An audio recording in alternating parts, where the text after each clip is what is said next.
Welcome everybody to the discussion meeting of Estonia and Saxony. We shall today focus on the topic on the way forward to clean energy and the chain research, innovation, realization.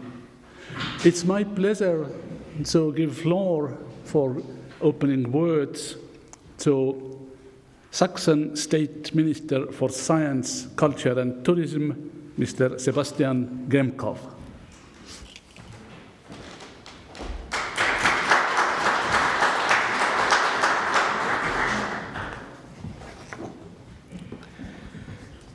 Dear President Soomere, distinguished speakers, dear ladies and gentlemen, Daamid ja herrad, welcome to the clean energy part of this year's edition of Deutscher Frühling Saxa Kevat. In 2023, the Free State of Saxony is partner of this annual event, aiming to strengthen the ties between Estonia and Saxony, and Germany and all. I see many opportunities for scientific cooperation between Estonia and Saxony. We both have a strong and successful science and research landscape. For today's event of networking and matchmaking, we have chosen the active and highly interesting topic of clean energy. On one hand, we face a changing climate situation, which made us overthink our consumption of energy from fossil sources. On the other hand, the recent geopolitical situation and incidents have shown us how vulnerable our continent is with respect to a sustainable energy supply. Although Saxony is well known for its innovation capacity in microelectronics and automotive, almost as Estonia is world famous for digitization, clean energy is becoming a more and more important research topic also in Saxony, and I'm quite sure that the situation in Estonia is not so much different. But in Saxony, we have an additional focus when it comes to energy transition. As you all know, Germany has decided to step out of lignite energy in a couple of years, and until now, Saxony hosts two main regions for lignite production in Germany. So that means in these regions that energy transition also means regional structural changes. And as a compensation, we have decided to set up a new major research institution in each of the two lignite regions we have in Saxony. One of these science centers, so to say, which will be very big, will deal with astrophysics, having a look into deeper space and also contributing to our microelectronic cluster. The other will contribute to the transition of chemical industry, a business where energy always plays a major role and will play a much larger role in the next decades, I'm sure. But Saxony has more to offer: solar power, the future of hydrogen, climate and energy-friendly production and mobility. It's just a few buzzwords about all the things we have to offer in Saxony. Right now, we are preparing our research landscape in Saxony for the future. We have initiated a so-called white paper process to find out our strengths and opportunities for the future.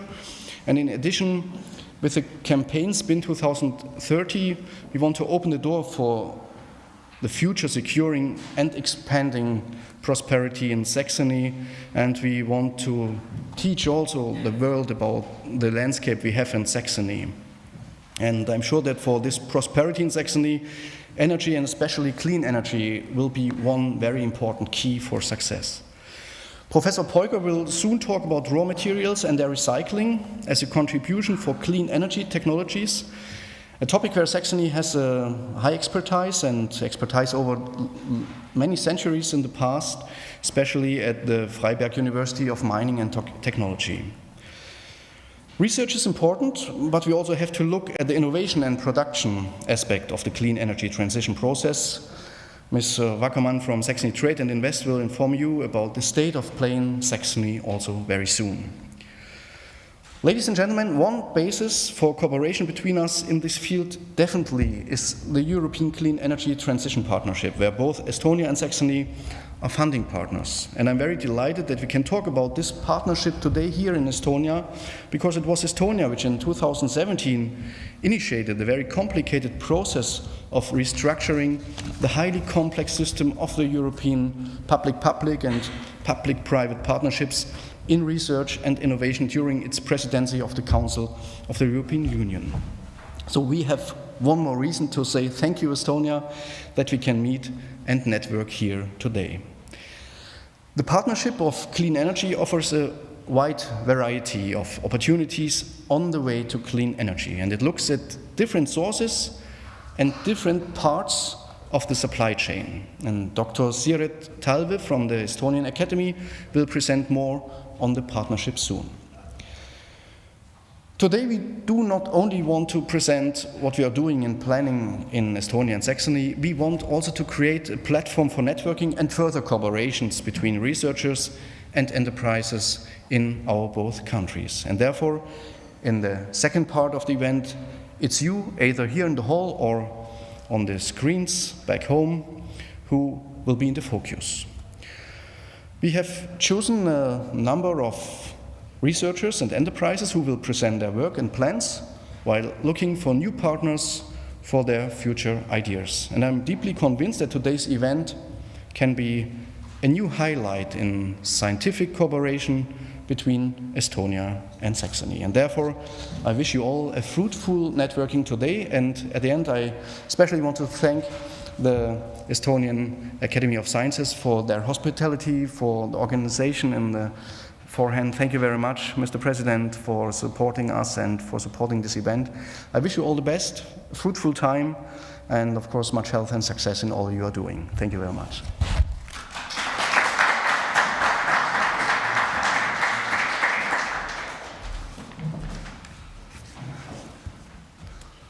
Honorable Minister, members of the delegation of Freistaat Saxony, herzlich willkommen. Dear Academy members, scientific committee, ladies and gentlemen, it's really my great pleasure to welcome all of you on behalf of the Estonian Academy of Sciences on the joint way towards clean energy. In terms of, as I understand correctly, in terms of all links of its value chain from production over transmission and conversion up to sustainable use of energy. In this sense, I'm really thankful for the inspiring word of the minister who gave a right camera tone for this meeting. But just to put things into a bit wider context, the words for Germany in Baltic languages have interesting variety and nuances. For example, the word for Germans in the Lithuanian language, if you translate it back into English, it means person who is very hard to kill. This is for sure a kind of reflection of remote past when Lithuania and Germany were both large and powerful countries who were competing with each other. The word for Germany in Estonian language is Saksamaa. It definitely comes from Saxony. And I think it says a simple thing that for us, Saxony is the true Germany. Of course, it's one of the closest German states to Estonia, and one of those with which we share part of the history of the second half of the 20th century, part of the relatively grey history. But we share some much more positive aspects as well. For example, while Estonia is on the top of the world in terms of PISA tests, the Saxony's school system belongs to the most excelling ones in Germany. It has been ranked first in the German school assessment Bildungsmonitor for several years. And for what we are envious, Saxony has a couple of universities that are older than Tartu Dorpat University, most notably Leipzig University from 1409. Even though Lutherstadt Wittenberg is in current neighboring state of Saxony-Anhalt, people think that Saxony is the true motherland of Reformation. And moreover, Herrnhut, the core of Moravian Church that substantially affected life in Estonia in the 1800s, is also located in Saxony. But still we are remarkably and similarly secular. So 3/4 of population is not affiliated with any religion, even not with science as the religion. Similar to Estonia, Saxony does a lot of mining. And Saxony has its own Freiberg University of Mining and Technology, established 1765 in the former mining time of Freiberg. And it's, for many, it's the oldest university of mining and metallurgy in the world. So our University of Technology is much, much younger. In terms of science, we are also a bit envious because several Max Planck institutes and research institutions of Fraunhofer Society do excellent research in Saxony. And I guess that this scientific potential is the main reason why Freiberg, a mining town in the past, has now emerged as the foremost location of solar technology in the world. This conversion is really interesting and inspiring. And at the same time, this development is accompanied with plans to implement lithium mining, Veinthal lithium in progress, which is likely one of the core components of future energetics. And what is also remarkable that they have left major coal mines, such as the Prof coal mine, to the neighbors, and they are running something more not only profitable but sustainable. But still, the journey to clean energy is not an easy walk. It includes not only massive investment into research, development, innovation, and production, but it also includes the necessity of reshaping the mindset of people. And it's only successful if we work together, crossing the boundaries of nations and also, even more important, research fields.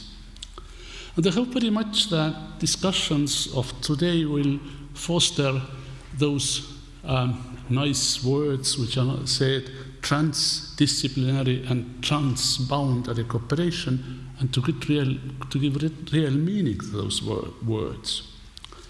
So this is necessary to prepare the future that we would like to leave to our children and grandchildren, and putting it short to create the future that is really worth living in.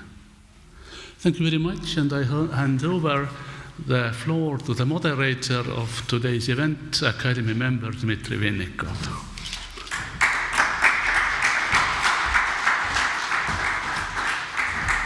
Thanks for the nice introduction. My name is Dmitri Vinnikov, and I'm representing Estonian Academy of Sciences, and I'm also a research professor in Taltech, Tallinn University of Technology. So today we have a very intensive program. I took a brief look on what will be happening today and really amazed about how densely populated this program actually is. Yes, a lot of things to do, but I have the two good things to mention that Estonian and German like keeping in time, right? So I truly believe that we'll be able to realize anything without huge delays. The second good thing that we can use a coffee break as a buffer in case we are running over time. But what I don't like to do is to delay the evening reception. So we have to finish it exactly at 5 o'clock. And I will try to help you to keep on track to match the expectations of all of us. So, and we have several blocks of speeches, and we'll start from the clean energy as a key pillar in research and innovation. I would like to invite here Dr. Renno Veinthal from Estonian Ministry of Education and Research for his talk. And the time allocation for this speech is 15 minutes, and I guess 12 plus 3 for Q&A will be fine, right? Thank you.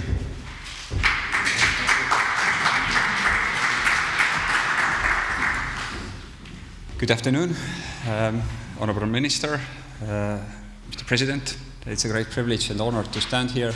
Before I go on with my presentation, just allow me a couple of remarks. First, inspired by the talk of the President of the Academy of Sciences, putting light on the connections between Estonia and Germany. I think for looking to the future, there is a bright future ahead. Certain prerequisites are well fulfilled. First, the educational systems mentioned already in the talk are excelling. Sometimes we are having difficulties to explain how is it possible, but then again we must do something right, because one should rely on PISA results then. But more important for the collaboration, it requires a number of people with a right knowledge, right attitude. And Estonian, to my surprise, in Estonian school system we have about 12,000 kids whose first foreign language is German. So the number is very high. Given that Estonia is transferring to a whole Estonian school now, I believe there will be more space for other foreign languages than Russian. So there will be many people in Estonia also in the future who do speak German.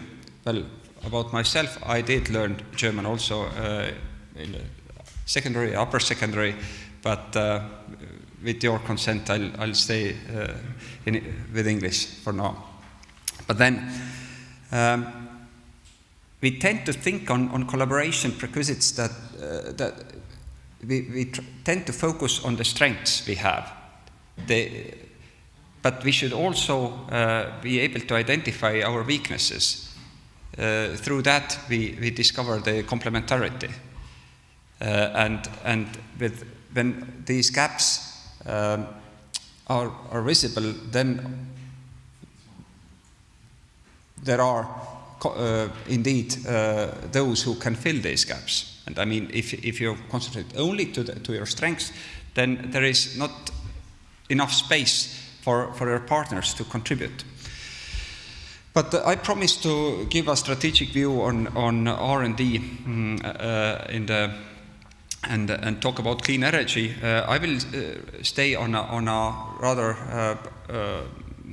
strategic level. First, talk about Estonian R&D strategy, then on the focus areas and roadmaps, and then one of the roadmaps is smart and sustainable energy solutions, and then spend a couple of minutes also to present how far is the Estonian Nuclear Energy Working Group. I happen to be a member of this group, so I believe there are people in this room who would like to know more about that line of action as well. Now, Estonia has a long vision to 2035, and to us it's very special that we built this strategy together. Together, I mean the Ministry of Education and Research and the Ministry of Economic Affairs. This is, I believe, almost the first time in Estonia when there was a joint strategy built. And well, we are still fairly in the beginning of implementing this strategy. The strategy itself consists of 3 pillars. We need to make sure that the research system is capable of providing top level results. This is capacity. Having the capacity available. Then, of course, a number of activities are planned towards strengthening the business environment, and the ever-remaining challenge, I would say, in Estonia is how to make sure that knowledge transfer between these two would take place. The current strategy is, as mentioned, joint strategy. It should build a holistic and coherent approach to our national innovation system and how we govern it. And what is different with the previous strategies is that there is so much focus on the societal and economic impact of R&D. So it's not only about high level, but it's also about how this high level R&D can make difference in our lives. As mentioned, three pillars and very much about knowledge transfer. To be frank, it's unproportional, I would even say. So it reflects the expectations the society had at the time when this joint strategy was built. The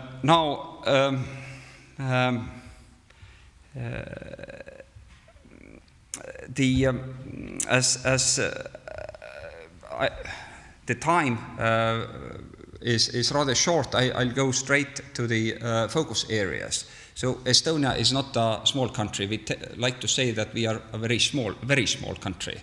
So that makes even more important to be able to make choices, to focus on something. And we have decided that to focus on five areas. As you can see, it's very much on digital solutions across all areas. It's kind of horizontal line of action. Then we work on health technologies. The third priority area is valorization of local resources.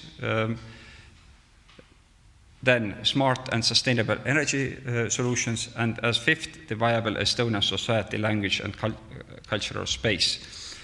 Now, as today we are talking about the sustainable energy, then yes, we have agreed that this is important to us, but how can we actually reach these objectives? That's much more complicated. Or the question itself is simple, but the answer is difficult to provide. And in order to be able to do that, we decided to build roadmaps. The roadmaps are basically plans for the next 3 or 4 years, built together with business, academia, government. And in these roadmaps, we agreed on the goals, specific R&D directions and key actions on focus areas. They were built within 2 years and actually endorsed by 2 ministers, Ministry of Economic Research, Ministry of Education and Research, and Ministry of Economic Affairs just November last year. And the smart and sustainable energy solutions set an aim to develop, in partnership between research and business, research-based solutions for the environmentally sound, sustainable, efficient, and secure production, storage, and use of energy. So it's about creating new ways and making use of these new ways of producing power in a climate neutral manner. Then creating supporting energy storage technologies, and again making use of these technologies, and eventually developing methods to use the energy in more efficient and resource saving manner. It's not very narrowly defined what is climate neutral energy production, but as many others, we tend to think that there is a potential for wind, solar, perhaps also the geothermal, and as I would like to tell in the latter part of my presentation, also perhaps on nuclear. Now, the R&D solutions, in order to make it happen, comprise a set of instruments, starting from governmental grants in order to strengthen the researchers, research communities, research institutions. Then a specific set of measures to strengthen the knowledge transfer actions, to make sure that there will be no barriers for new businesses and startups in this domain, and in every domain basically.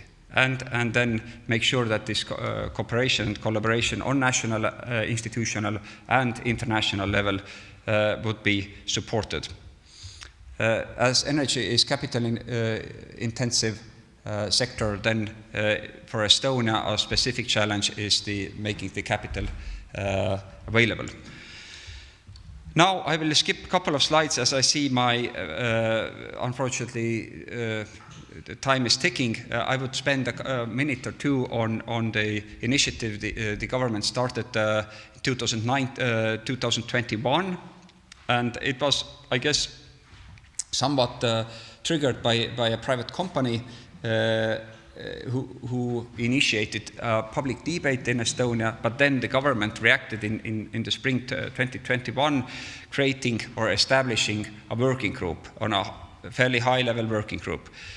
And currently we are in the phase that the working group delivered an interim report to the government and is expected to deliver a final report by the end of 2023. So almost all ministries are represented in this working group on a high level, and they are expected to conduct a full set of analysis and service in order to enable a high quality debate in Estonia on possible application of nuclear energy. A number of surveys is already conducted. It all follows the EIA, the International Association of the EIA procedure, and as said, the final report has to be delivered by the end of 2023. What is surprising is that the Estonian society, according to the current surveys, is fairly positively open to this discussion. A recent survey conducted with 1,500 respondents actually enables me to say that 75% of the respondents express support, either clear or strong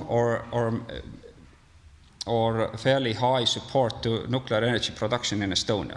I guess, or it's no surprise, as the energy prices jumped very high in Estonia, and I guess that influenced a lot the public perception to this technology. Well, we'll see. In the coming months, a number of surveys has to be delivered to the government, and it follows the certain prescribed schemes. All chapters have to be covered. As I represent the Ministry of Education and Research, of course, it's the question, where do these skills people come from? Where do we get these people who can actually safely, in a safe manner, operate the plant, even on a for the country to start a discussion, a certain level of expertise is necessary. Otherwise, this discussion would be empty. And of course, from my perspective, or from the perspective of the Ministry of Education and Research, is the question: how and when are we ready for this discussion, and which training programs should be then launched, and when? Now, as I already have received warnings that my time is up, I won't go into detail. I'm just saying that this is the line of action where we need probably a strong international collaboration, where our international partners could serve a very important role, knowing that Germany is about to move out from nuclear. Then all these experiences are very, very valuable, and I'm sure it provides a space for a collaboration. But of my behalf, let me once more thank you for this high-level visit. I wish a good and fruitful discussion for today, and let's make sure that everybody leaves today with at least one new idea and with at least 3 new friends. Thank you. Thanks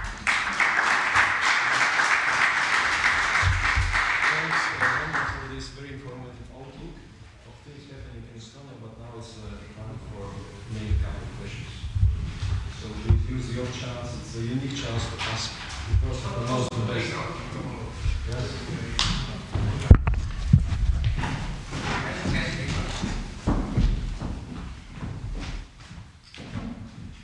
Vice Dean for Research from Taltech, Tallinn University of Technology.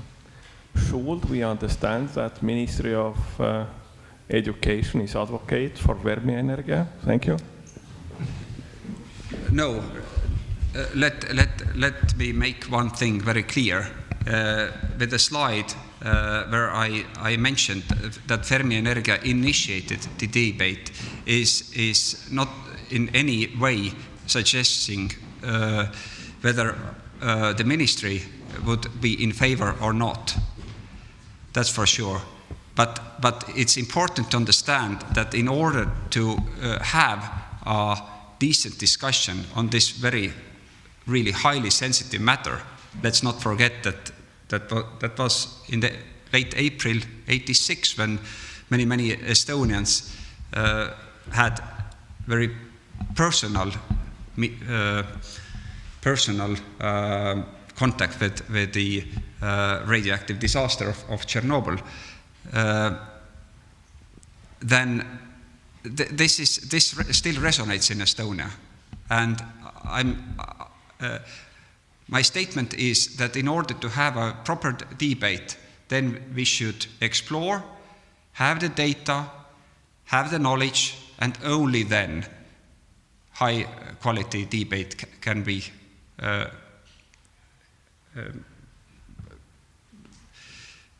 facilitated. Yes, thanks, Renno. For any other questions, maybe from audience? Yes, it was quite provocative question, but it's a hot topic nowadays.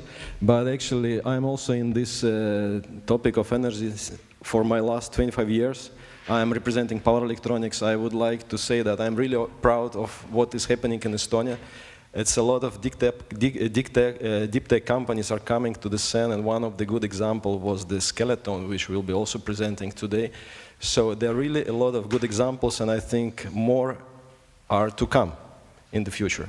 So thanks, Renno, for your speech. Thank you. And also a small gift. And we are moving toward the next speech in this block, which will be the raw materials and their recycling as a key enabler for the clean energy technologies by Professor Urs Peuker from Freiberg University of Mining and Technology. Yeah, thank you for a nice introduction, Mr. Chairman. also a warm welcome and Glück auf from Freiberg to all the participants here in the room. And I will talk about raw materials because actually this is the starting point for every technology we have here. And actually, if I have known that we will talk about nuclear energy, I would also put in, let me say, some aspects on uranium and how long do we have uranium available here.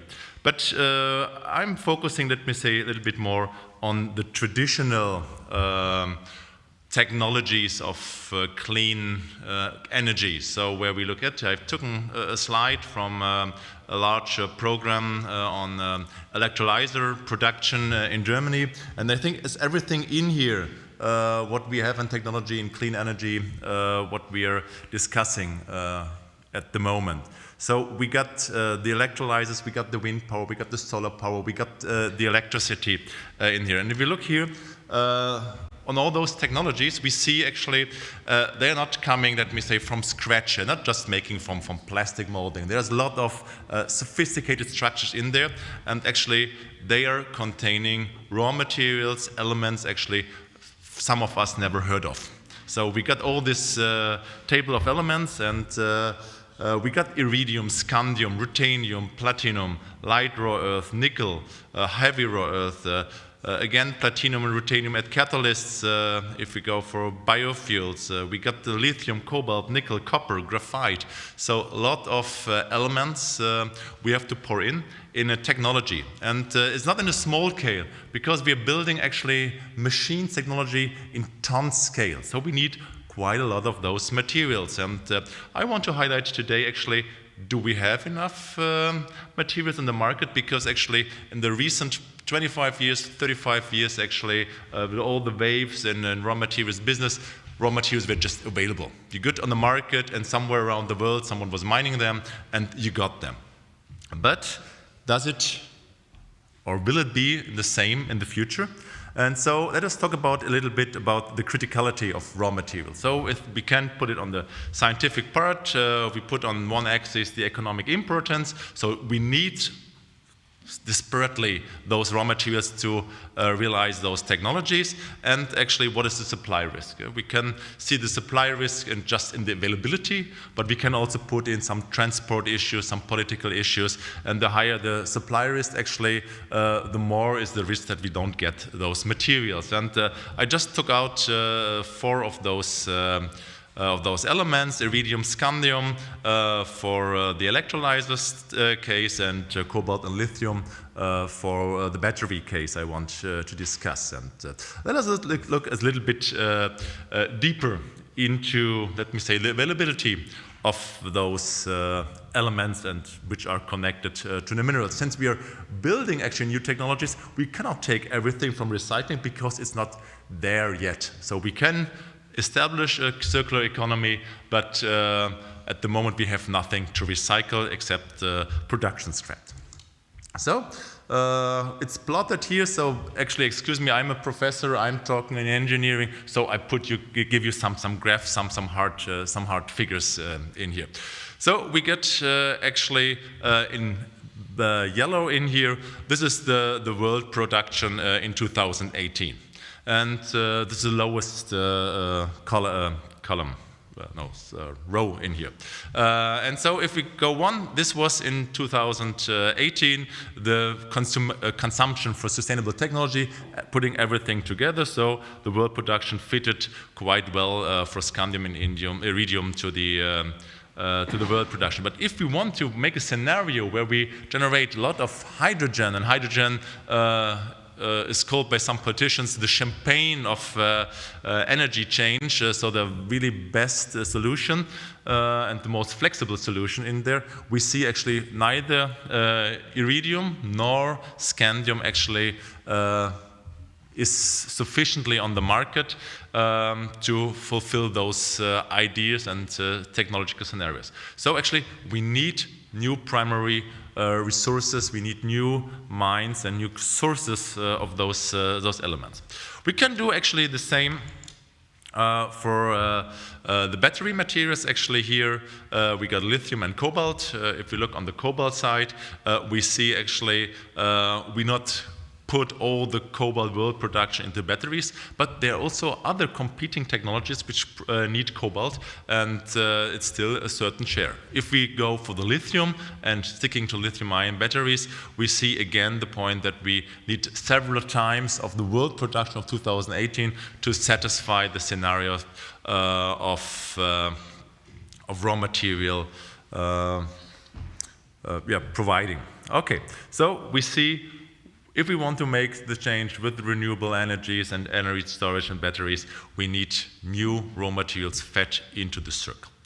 Another point is actually on the criticality, where do those materials are coming from. Yeah? So we are stepping out of the engineering perspective or the economic perspective, we're going into the political perception. And we see here there are only, let me say, two main countries providing iridium on the world market, and this should be South Africa and Russia. And we all know negotiation and doing commerce with Russia is not really the most funny thing nowadays. And for cobalt, it's a little bit more distributed in the world, but also again, we got all those discussion on the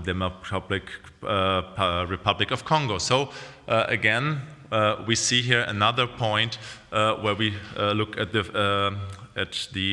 the politics. Another point is I want to raise, even we do not know where the material is coming from. We got here the source of Minka 21 on the iridium. If we look for the European Union, well, actually there is only South Africa as potential provider of iridium. We actually, at the moment, for some critical raw materials which are so, let me say, so rare, we do not know where they are really produced, because they're not mined as a iridium mine, because they are side products and they're just taken out of a platinum stream where you produce platinum. And platinum perhaps you take out of a mixed deposit, so we do not know about the data, and we are discussing it. So also a very important point, we have to know more about the potential reserves and resources we are actually aiming at. So let us go for the first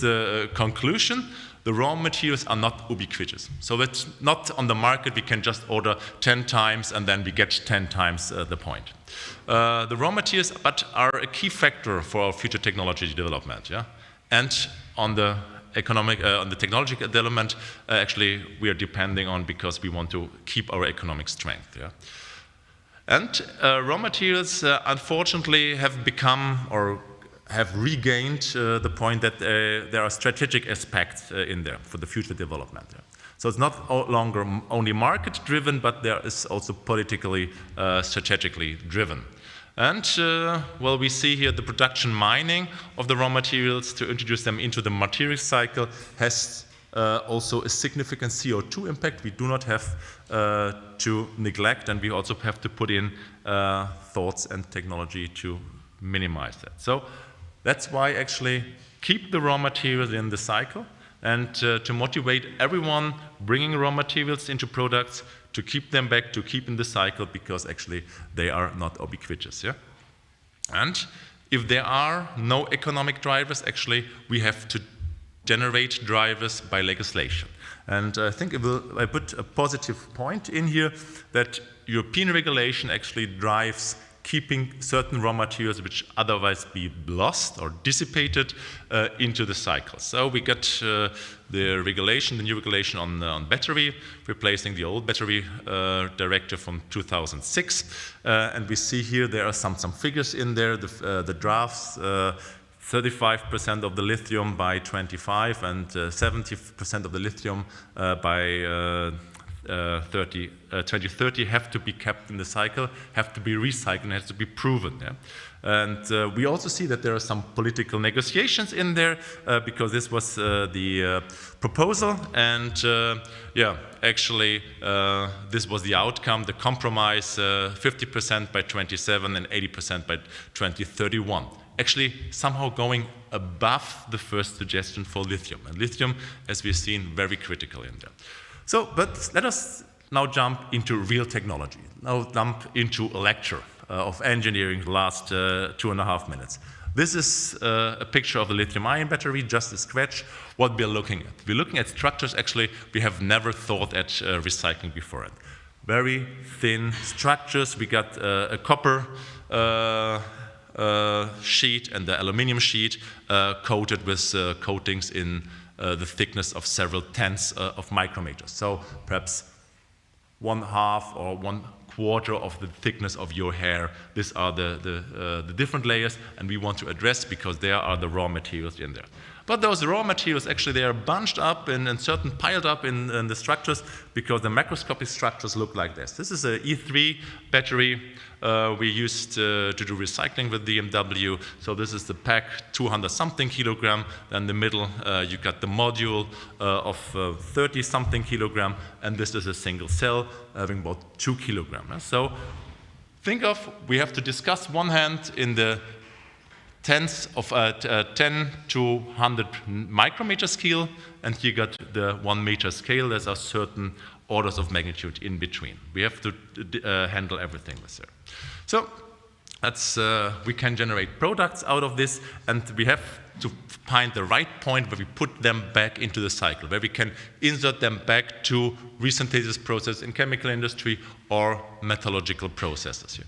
You see here some video with a link from shredding a module like this. You see here some nice false color image of the infrared camera during the energy generation, during crushing, and you see some intermediate products, and finally main products containing nickel, copper, lithium, and copper and aluminium in there. So you have to think of certain process schemes you have developed, you have to adopt to each new generation of batteries in there, and you see also the intermediate products. It's a lot of mechanical separation you can address. You have to do so because you want to regain 80% of the lithium, and it's somewhere hidden in one of those material streams, and you cannot burn it or just melt it because otherwise it's lost. So I jump over this. The same actually occurs with the electrolyzers. So we get a totally new field of research and thinking in recycling. Yeah? Going to much smaller state and characteristic structures. Here we see again layers: iridium, platinum, ruthenium in one layer, and titanium in support layers. Yeah? And we think here, starting again from layered structures, we think of automated demounting, and then we go to traditional technologies like selective comminution or decoating, finally, to generate again special and concentrates we can bring in.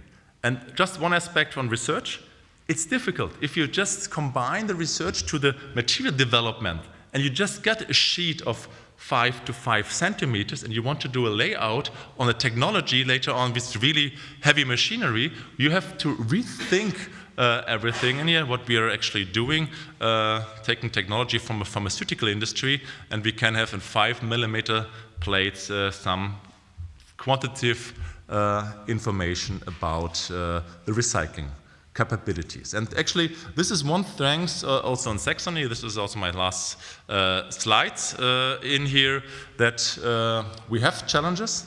We have the critical raw materials. We have certain supply chains. Recycling keep the materials in the life cycles, and we have to investigate the suitable technologies. And and that's Saxony does quite a lot in here. We got activities where we got pilot plants, we got digitalization technologies, where we look at the future high technology in recycling. Recycling is not longer the scrapyard somewhere, but it's a high technology and should look like a pharmaceutical company with all the sustainable and sophisticated technologies in here. And we also have to provide a lot of skilled labor force to operate that. We have people to think the right way in the recycling, to know to operate those technologies and to innovate, and also to keep with any innovation of the developers of technology and technology structures. We have to keep up, we have to re-engineer it, and we have to see whether it fits to our recycling technology. Otherwise, we have to develop a new recycling technology, what we actually do at the moment have to do there. And so I'm really happy also from the support of the Free State of Saxony with a lot of large activities here in recycling. Thank you.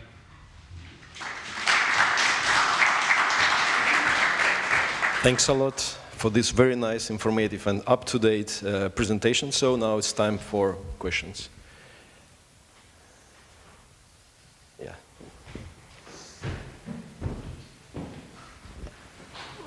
Well, if I may, what's your opinion on the actual challenge?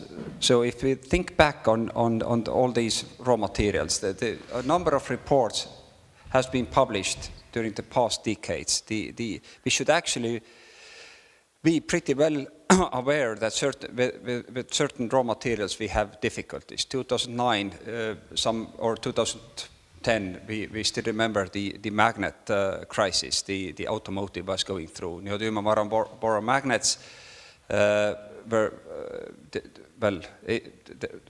there was a certain tax manipulation by China, and then a huge panic all around the world. But apparently we didn't learn anything of that, or did we? I would answer yes and no. So we have on one hand, let me say, unusual timescales. So if you have a deposit and you want to mine it, it takes 10 to 25 years before you get the first product out of it. So actually those timescales our contemporary industry is not able to handle. So, and you have the long-term investment. You have to invest actually billions of euros or dollars or whatever to make something fly. So there has been, let me say, this raw element shock and other shocks. There are 300 different projects in lithium on the world being developed. There are certain hundreds of rare earth projects being a certain stage of development. And it's something on the survival of the fittest. So you have to be in a certain time on the market at reasonable production costs. And you also have to anticipate. So you can earn a lot of money in raw materials, as do now the big companies do, like Vale and so on. But you can also, let me say, burn a lot of money in there. That's a kind of risk. It's a trade-off in here. And some companies actually did or try to do a backward integration. There are also some, let me say, state players. I think the Finnish are doing quite well with the nickel activities in there. Volkswagen does something in the lithium. But I think this game is even higher, because we're putting not only battery technology, we're putting the electrolyzer industry. And there we're just at the beginning. So there's not much capacity installed until now in electrolyzers. And we have no idea where to get the iridium then there. And the third point is actually we have to think of material development when perhaps we can do it with less or with other materials to the same amount. What we did actually in the magnets, there has been a significant reduction of raw earth by mass, or having other technology like engaged drives in there. So also technology reflects a little bit on the raw material availability. So this is actually economics dealing in there. Thanks a lot. And a small gift. Thanks. Thank you very much. Thank you. Yes. So it's a good thing to mention that we are more or less 25, 30 people sitting here in this auditorium. Also we have the same big number of people watching us through the internet. So we also monitoring questions coming through the internet channel. So far, no questions, I see, yes. And we can move toward the next speech, which will be about the CIT partnership in Horizon Europe. Dr. Siret Talve, who is a scientific advisor in the Estonian Ministry of Economic Affairs and Communications. So the floor is yours. Yeah, thank you. Thank you. And I am glad to say that our government allocated some money this year for starting studies of phosphorus that are in Estonia, along with some raw materials. So I hope that after several years our scientists can maybe surprise you, and you will hear about Estonia providing some rare raw materials for Europe. Yeah, but as the minister already kindly introduced, there is a possibility really to cooperate, a real possibility within this European partnership on clean energy transition. So that is this initiative by European Commission that has already long history of ERANETs. But there used to be more than 250 cooperations. And in this Horizon Europe session, it was decided that period that they will reduce the number of the partnerships and concentrate on the most important topics. And the partnerships are considerably bigger than they used to be. So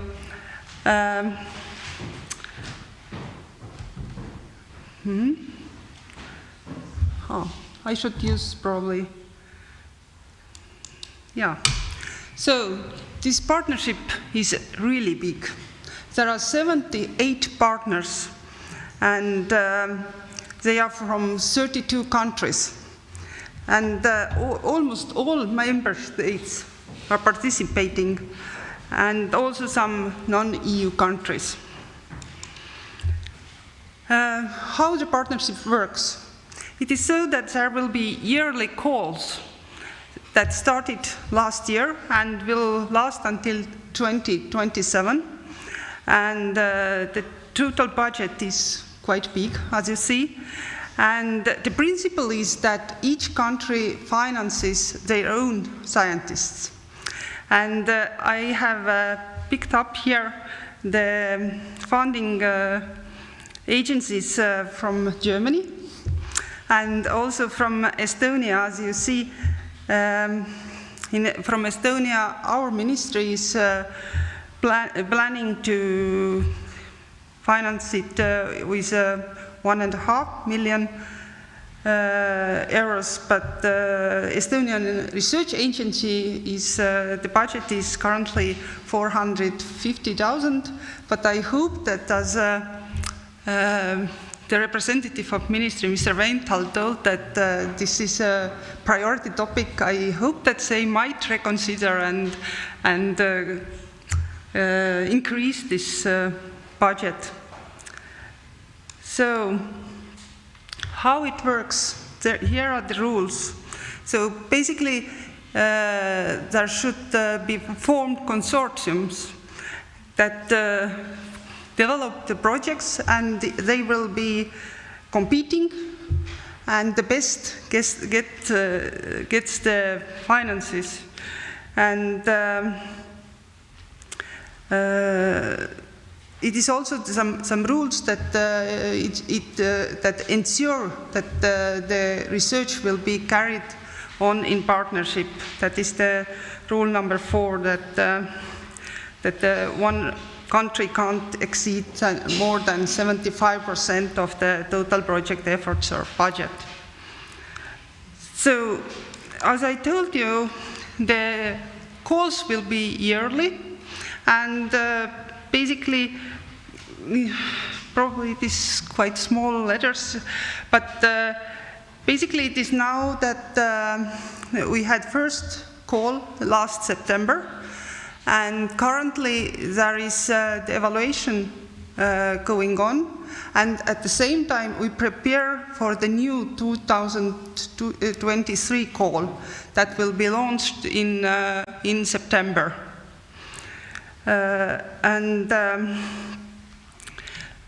What are the topics? The topics are covering basically all aspects of energy production use and also cooperation. So there is 7 different subgroups in this partnership that are all devoting on different aspects of the energy transition and technology. So there are special groups for power technologies and also industrial energy systems. Then this energy infrastructure, integration of regional energy systems, storage and heating and cooling technologies, and also integration to the built environment. And with the red rounds, I have put it, these are the topics where Estonian scientists came out with projects in this 2022 call. So as you can see, so 5 topics out of 7 were covered by Estonian interest from Estonian scientists. So I can see that there is a lot of interest in participation in this partnership, and I hope that all our available funding will be used in this partnership. But in general, the interest in this call was not so big as it was expected, especially from Spain. There were very few applications. So now the partnership is working to have much more promotion of the possibilities. But now this mid-June will be the final evaluation ending, and in August we will get the information which projects will be funded. And by the end of this year, I hope that all the projects will start already. And then this next call, the text will be finalized in May, and in September, as I told already, there will be the next possibility to apply. Also, I want to say that there is one other partnership that is driving urban transition, and within this partnership there is also one topic that is this positive energy districts that is also very relevant for energy research. So that could be also considered by scientists. All the information about this partnership you can find in this homepage of the partnership, and there is also a matchmaking platform. So you can get involved in events and register to newsletter, and also find and get potential project partners. So here are also the contacts of mine, but also from Estonian research agency, Maria. She is very experienced and can give very good advice if you want to apply. Thank you. Thank you. It was quite informative and valuable information for me. I see it for the first time, to be honest, and I'm really, I would say, motivated to open the website and see what is happening. But now it's around for questions. Please. Argo. He will get today the most active participant award, I think. Again, one provocative question. Please don't take very seriously these questions. As we saw, Ministry of Education saw the nuclear energy system quite important in future. What kind of systems Ministry of Economy sees? for Estonia most? You know that we have the new goal that by 2030 our energy supply should be carbon neutral. So currently, of course, we don't work on nuclear, but we work very intensively on the wind. First, we hope that in very near future we will have all these land-based wind parks. But then also probably, hopefully, before 2030 we will have also some sea wind parks. So, but the nuclear, we should look what will be the outcome, because the decision will not made in any of the ministries. You saw all the ministries are involved, but the decision comes from government. Like also for this raw material studies, we got special funding from the government. These are so big decisions that there is no ministries that can make them. Are you happy with such an answer? Super. Thanks a lot for your time and coming. Yeah, thank you. Also, yeah, thank you. Yes, and indeed it will be a very nice motivation for today's matchmaking event, which will happen maybe in half an hour.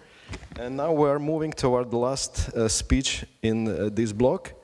Actually, this speech will be online presentation by Claudia Wackerman, and Project Manager Acquisition and Inward Investment with focus on environmental and energy technology, Saxony Trade and Invest. And the topic will be, the title will be Clean Energy, Saxon Economic Potential. Thank you for the introduction. Dear Minister Gemkow, dear President Soomere, ladies and gentlemen. My name is Claudia Wackerman and I work at the Saxony Trade and Invest. It is an economic development agency of the federal state of Saxony. Here I am responsible for inward investment projects in the energy and environmental technology sector. Thank you for having me and for the opportunity to share my experience with you. And I'm very, very glad that you are interested in the cooperation with Saxon companies. The clean energy sector covers indeed a wide range of industries, activities, products, and services. In today's presentation, I will give you an overview of Saxony as a location for clean technologies and the current trends in the development of the individual industries.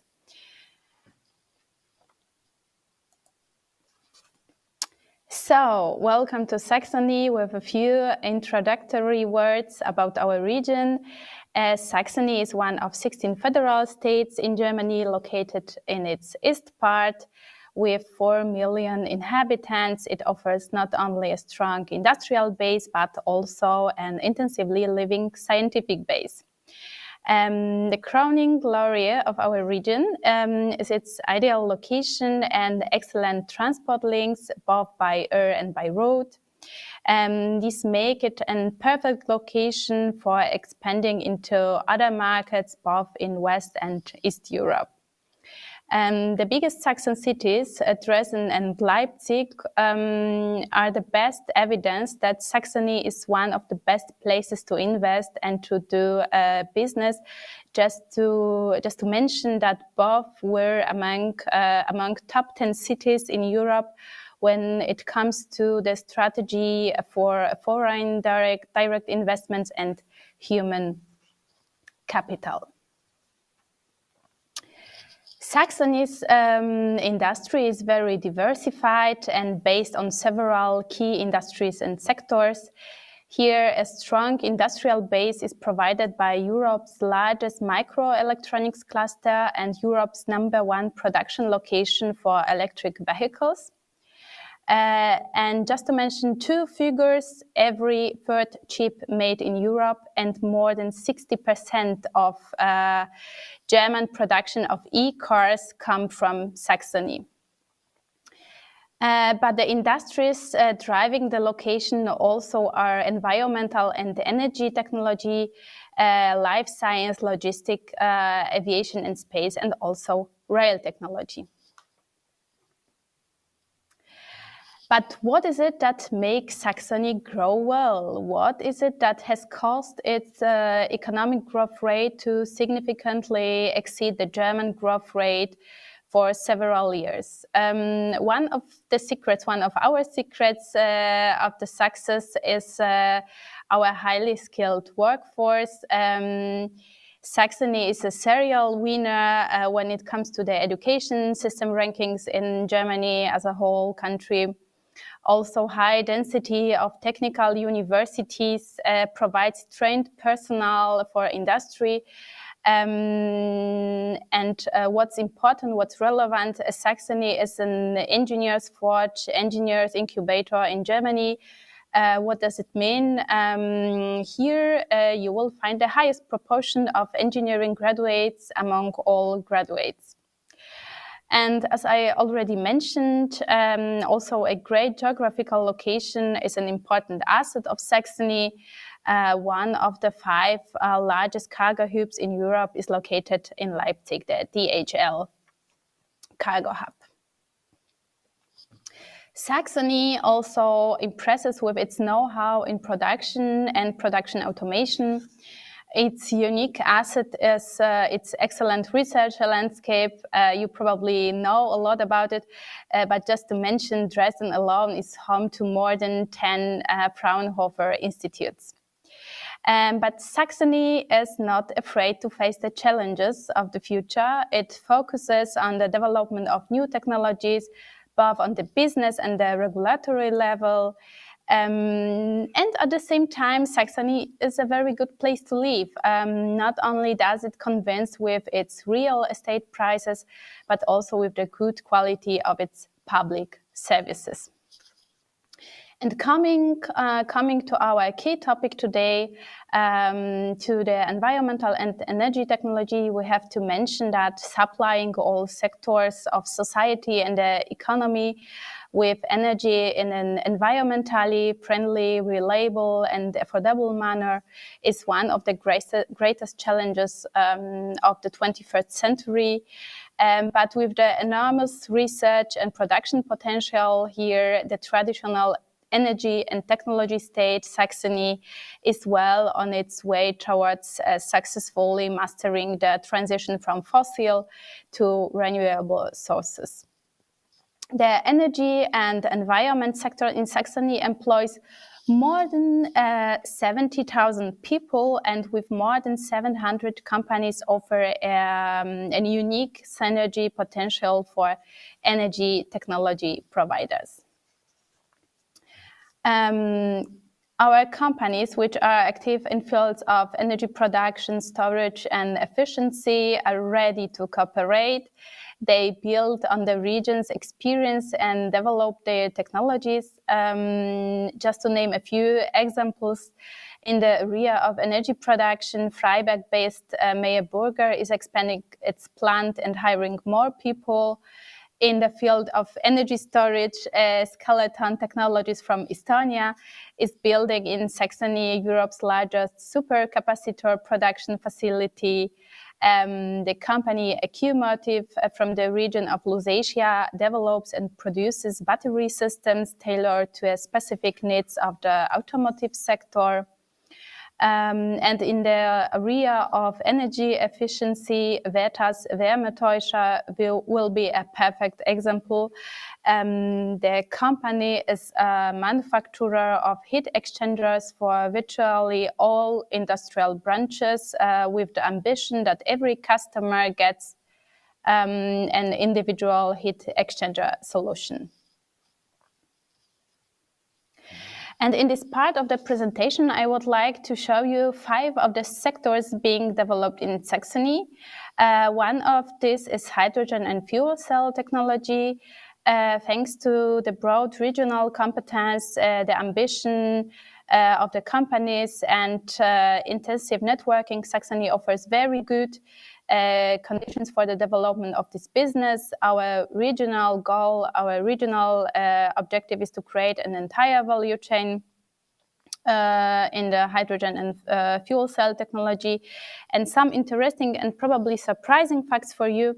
In Leipzig is based the first green hydrogen trader, Vinnikov.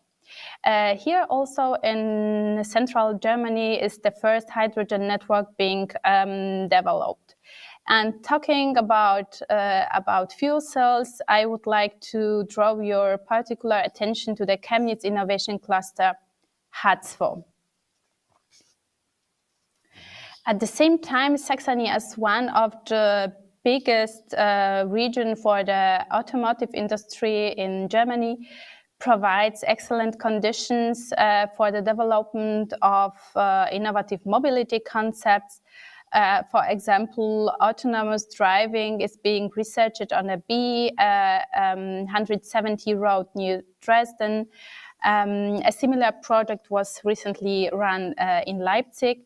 And referring back to the previous slide, the fact that Chemnitz will be a national innovation center for hydrogen technologies and in vehicles cannot be overlooked.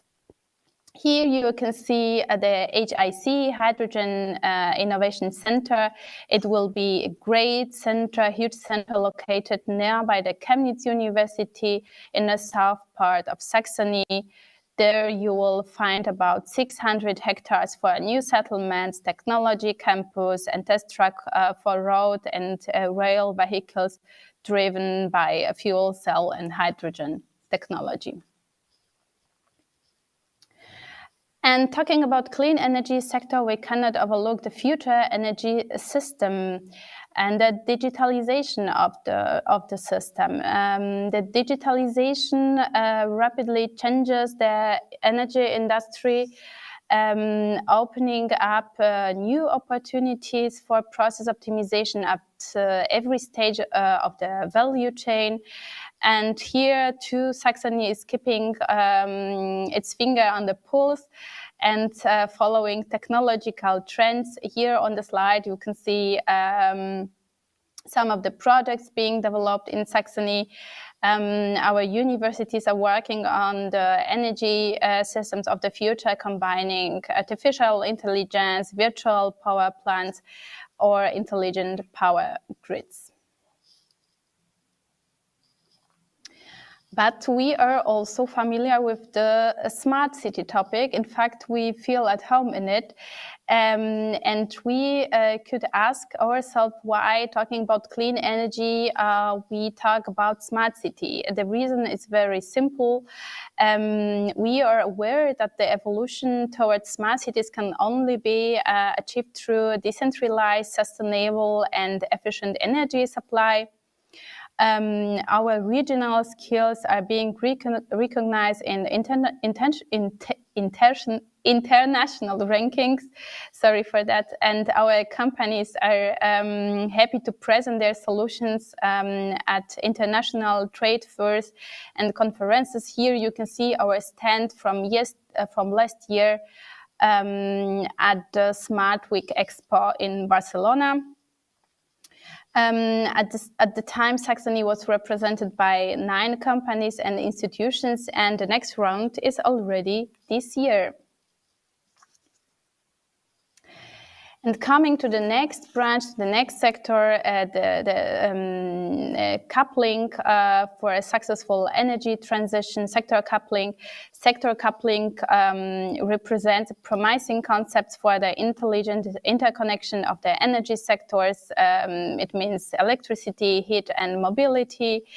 In Eastern Germany, in Saxony, sector coupling and accompanying expansion of renewable energies offer a great opportunity for local economic development and structural change.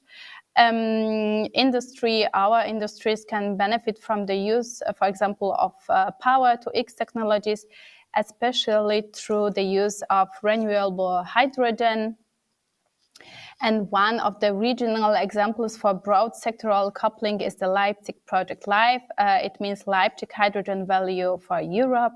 The joint Project LIFE aims to establish an intelligent and regionally networked green hydrogen system as a lighthouse for efficient sector coupling and to integrate it into the emerging European hydrogen infrastructure. With the project with LIFE, the entire value chain from production, storage, transport, and distribution to final consumption is to be realized in the Leipzig region. And on the slide, you can see the companies being involved in the project. I mentioned this in the beginning, but I would like to go more into detail about the advantages of Saxony, which are a solid base for the development of industry and new energy technologies in the region. Saxony is one of Europe's leaders in innovation. Here you can find the most innovative technical universities. At the same time, it is here that the largest number of university patents are placed last year, more than 660. And I'm sure that you will find excellent and experienced partners for you. Also, our startups can find every year experienced and great partners to work on their technologies. Every year, more than 65 high-tech startups are launched only in the Dresden region, and we also have Leipzig and Chemnitz and other centers of startups. But coming to the important information for employers and for the companies, the Saxon labor market is stable and employees are loyal and ambitious. More than 40% of them participate regularly in continued education and training programs. That's more than German average. And Saxony is also well known for its women power. Let's say with 65%, Saxony has the highest female labor force participation rate in Germany. But what definitely attracts external investors, but also encourages local companies to invest are investments incentives. Among this, the so-called GRW program plays an important role. The GRW grant is related to physical capital or wage costs.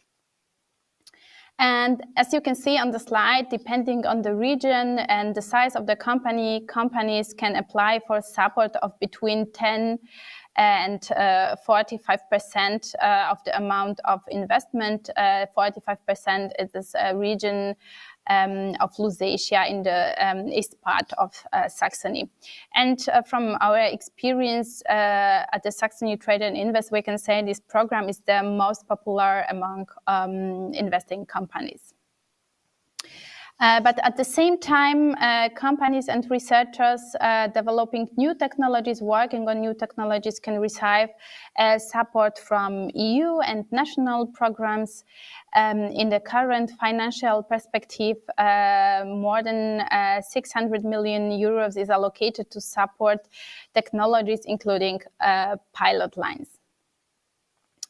And as I'm coming to the end of my presentation, because I see that the time is already over, I would like to draw your attention to one of the publications prepared by the Saxony Trade and Invest in cooperation with Saxon Energy Agency. It is an atlas describing more than 200 entities, companies, institutes, and networks developing clean energy technologies in Saxony. There you will find a very detailed description of their work, of their technology, and also contact information. And the publication you can download from our website. And the last word from my side, the energy industry in Saxony is open to dialogue and is also looking forward to initiating it. This year are 2 events ahead of us. One of them is the Energy Storage Technology Summit in June and the Clean Hydrogen Convention in November. And you are, of course, warmly invited to participate in them. We'll also be on the site. So if you will have some questions about the region, about the industry, so you are welcome to be there and ask us. We will provide you with all the answers you need. And I hope you enjoyed the presentation. If you have any question, do not hesitate to contact me via email, for example. We will be happy with our team to provide you with all the information about Saxony as a business location, about our industries, and the opportunities Saxony offers to companies from abroad. And I wish you a great exchange here, a great matchmaking event, and a nice day in Tallinn.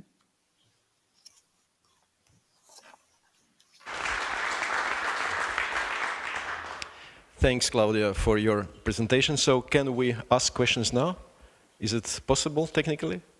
Yes, okay. Now it's 2 minutes for one question.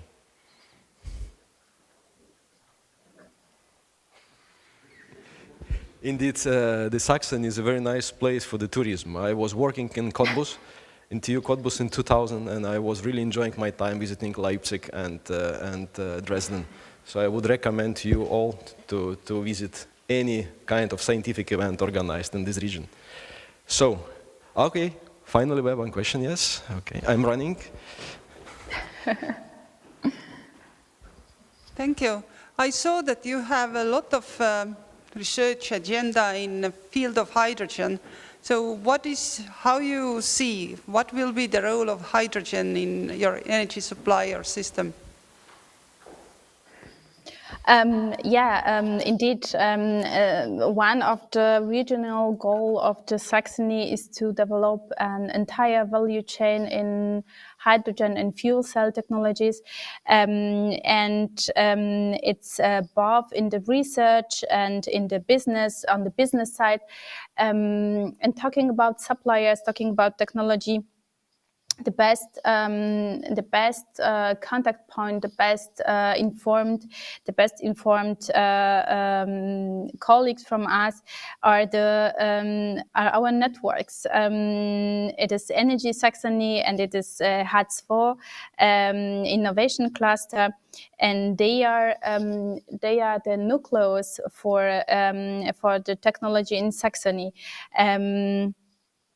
Talking about hydrogen in Saxony, we are looking forward to produce hydrogen, to produce green hydrogen, to use the green hydrogen and clean hydrogen in our industry. We're also supporting companies developing their technologies in Saxony. Some of them, just to mention Wärmetauscher, or Sunfire. So a lot of companies are working in this field, and if you are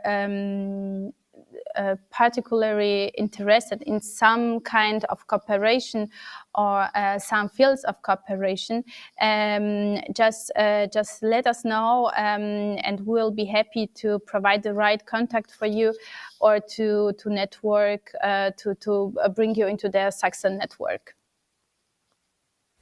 Thanks a lot, and I think that more ideas for the cooperation is coming from the next matchmaking sessions. Thank you once again, an applause. And now it's my pleasure to invite you for some cup of coffee. So, yes, we are mostly in time, but with a little delay, which will be compensated, I hope so. Some 10 minutes for coffee, yes? Okay, thank you.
I guess so far I can start without microphone, since we have some minor technical difficulties, I think, but now it works, yes, now it works.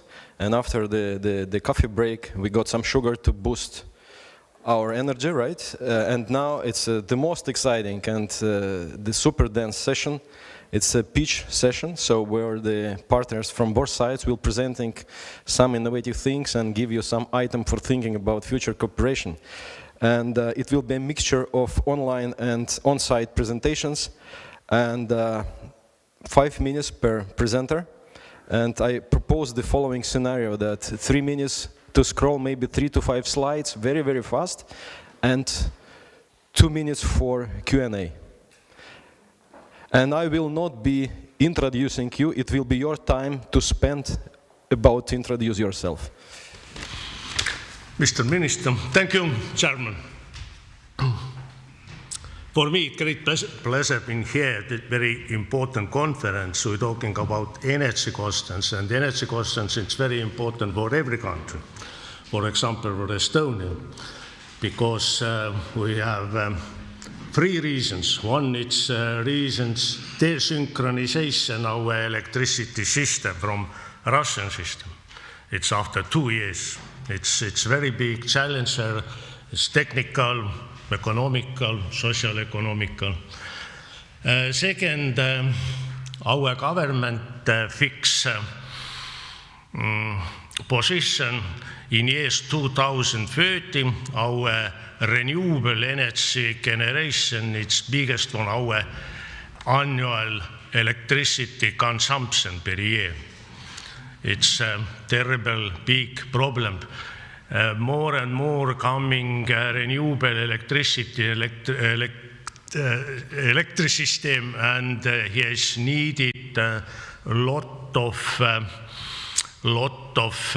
technical, lot of scientific, lot of research work. My name is Arvi Hamburg, and I am Chairman Energy Committee, Academy of Sciences. And what is rule Energy Committee? We give recommendation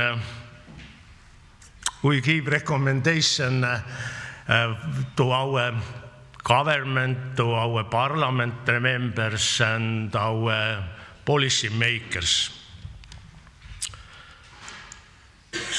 So here is what's my topics today. It's I'm talking about what the challenger in our electricity and all our energy systems. It's 2 biggest challenger what you have in historical. One, it's parallel, at the same time synchron developing all energy aspects. First aspect, it's a name, it's a World Energy Council trilemma, World Energy trilemma. It's first, extremely important for Estonia or for other countries, it's energy security, ensuring energy demand. We have not capacity, terrible deficit electricity production. It's on. Second, it's electricity equity. What is electricity price? Today, it's very high price. Summertime, very high price. What is the next winter? It's difficult to say. And third, it's environmental sustainability. And all this 3 subjects is needed parallel at the same time harmonization. And second biggest challenger is balancing power systems. I say that more and more coming renewable electricity, our electricity systems, it's need 2 different ways. One is energy storage. Energy storage is different technology. It's hydro and others technology. Second, it's Stable electricity production. What is stable electricity production? It's just carbon-free from biofuels, biogas, and others. It's need for peak time, it's need basic electricity. And third, last, it's the consumption management. It's every consumers, every small producers, it's possible to regulate consumption. I hope we have good neighbors, we have good cooperation from German side for Nordic countries, and I am optimist, and I say it's possible carbon-free energy system after 10 years, after 12 years. Thank you.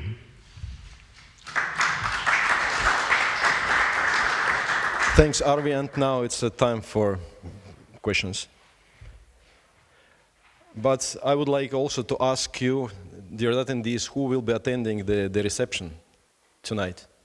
Just raise up your hands. I mean, the majority of the people will be there, so we can also communicate there, face-to-face, with some maybe glass of wine. You will be joining us, right? So, thanks a lot. Thank you. A small gift. Thank you. Good luck. Yes. So now we're moving toward the second speech. It will be online.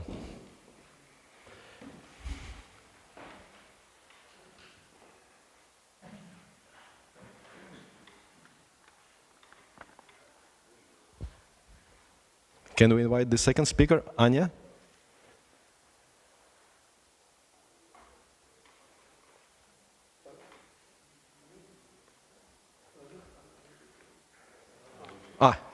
Hi. Hi. So I need my slides, yes. please. Okay.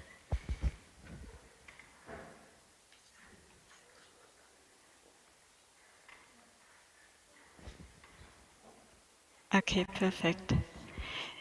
Dear ladies and gentlemen, thank you for the opportunity to present our topic of the substituting contribution gas with alternative technologies.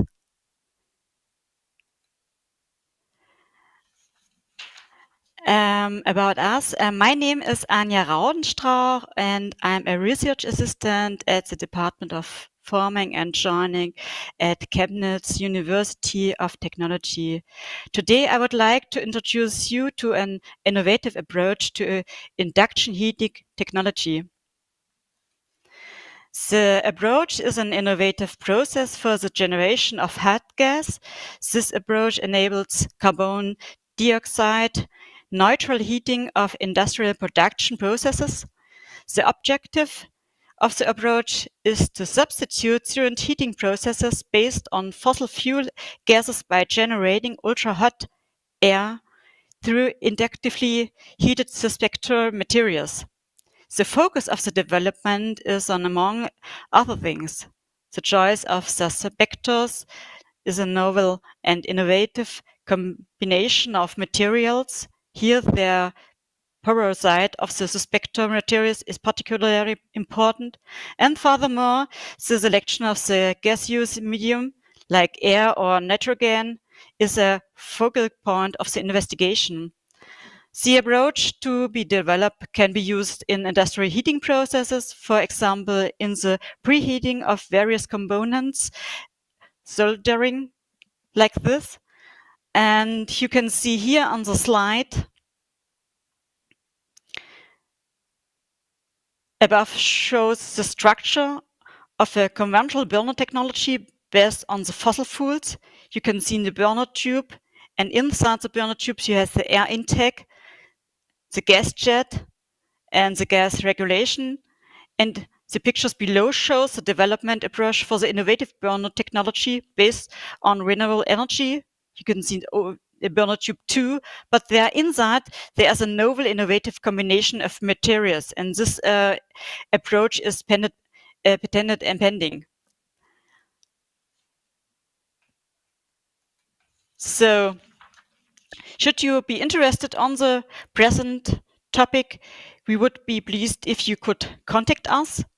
And so I can thank you for the attention. Thanks a lot. Thanks a lot. It was really very short and informative pitch. So any questions so far? Yeah. And everything is here on the slide, and I guess all these presentations we will be able to share between the attendees, so you can easily use this contact to approach the presenter. Yeah. And next is my presentation. Thanks a lot, and once again, Thanks a lot applause. too. Okay, thank you. Thank you too. Bye.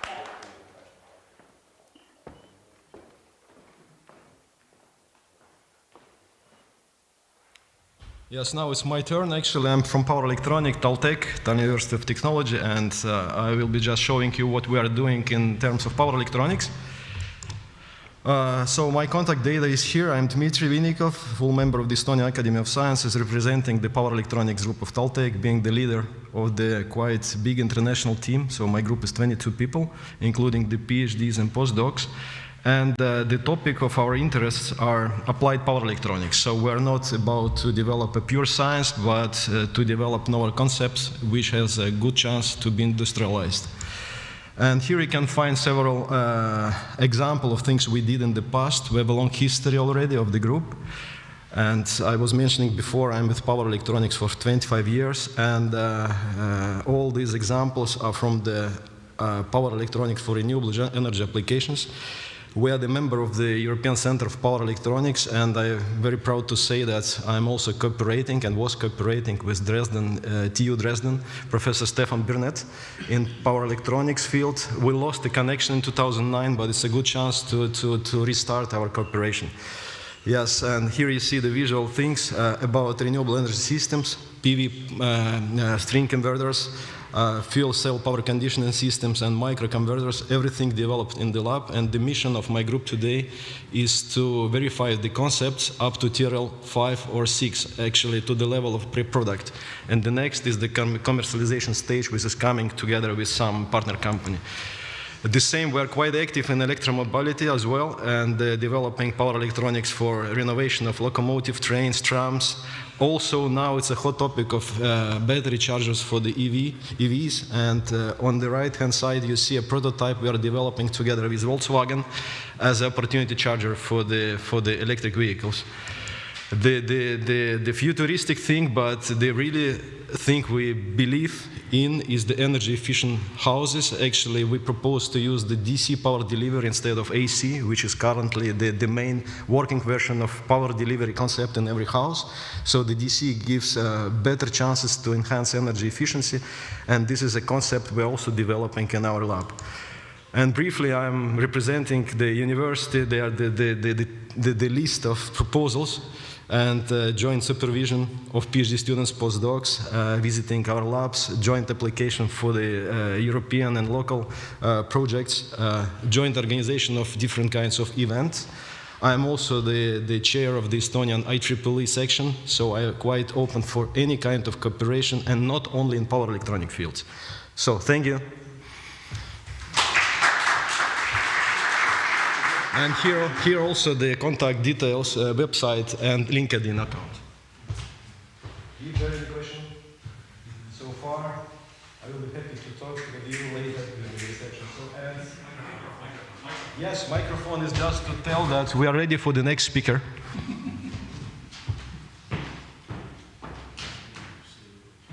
The next presentation will be online.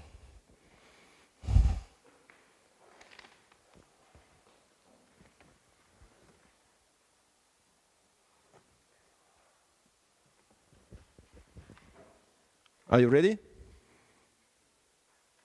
Patrick? Activate your mic. Unmute. My mic is activated. Okay, super, fine.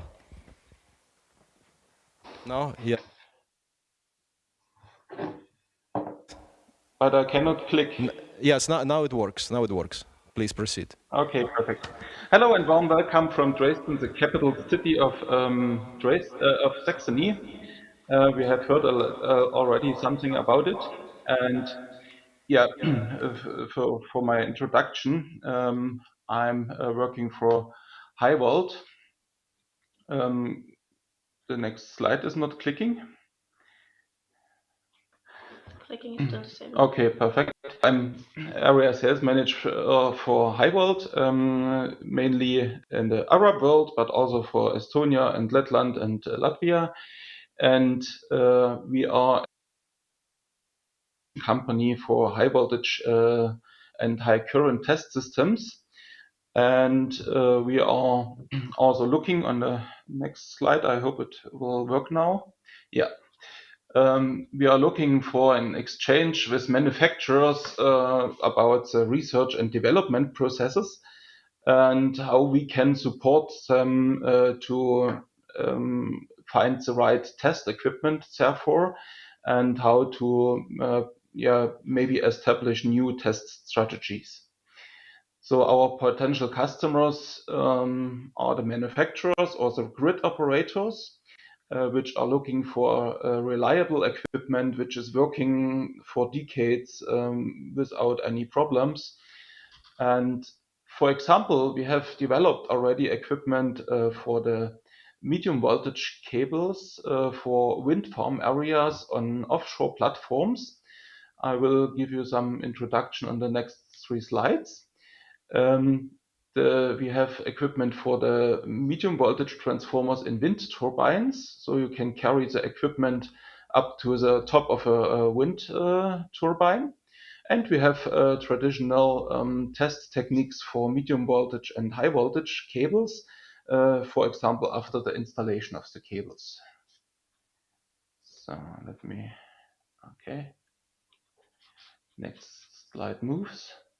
So this is, for example, a test system we developed for offshore use. So it's modular design with containers, with feeding components. All are below 5 tons and can be easily brought from the ship to the platform with a small crane, which is included in the platform. And so you can make according to your test, you need series connection or parallel connection of different modules and make the test of the inter-array cables between the platforms. So it's a variable frequency test system with up to 80 kV and 50 amps with one reactor. And if you add more reactors, you can go up to 100 amps or 150 or 200. So that's for the quick introduction of this test system. This is the one which is working with a fixed frequency, but it was designed only to carry it to the top of the wind turbine. So it's in 3 boxes. You can move it to the top of the wind turbine, connect it to the transformers there on the low voltage side. And at the low voltage side, you can make an output of up to 1.4 kV.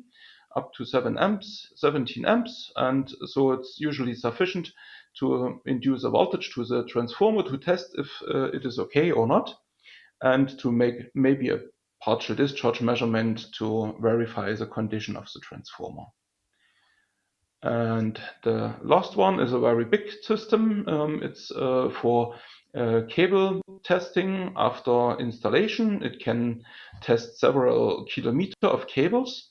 And if the power is not enough, you can also connect much more systems in parallel operation to get more power, or also more systems in a series connection to get more voltage to test up to 3 80 kV cables after installation. Yeah, that's short introduction, and we are looking for the input of manufacturers and grid operators. What is the need in the future for testing the renewable energy components? Thank you. Thanks a lot. Thanks a lot. It's time for questions as usual. And please, can we also check if there's something from the internet? Okay. Thanks a lot. Thanks a lot. We will be distributing your slides. So next, 2 presentations. Thank you very much.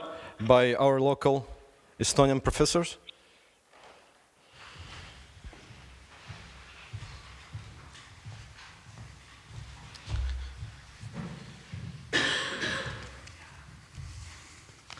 Nice Nice to see you. My name is Argo Rosin. I am from Tallinn University of Technology. And our focus fields are mainly microgrids in energy communities, energy flexibility for power system, AI also in power system, and additional field in our research group is also lighting technologies. I am head of research group of microgrids. So, very short overview, what we see about smart energy communities, microgrids. I think this is the future of power system. In Estonia, it is foreseen that 2030, 100% of electricity consumption should be covered from renewables. I think this is a big challenge for us. And it means more volatile energy generation and consumption also by electric vehicles and so on. And as it is expected, 50% of new renewable energy sources will be added in distribution grids. So this is why microgrids are very important in future.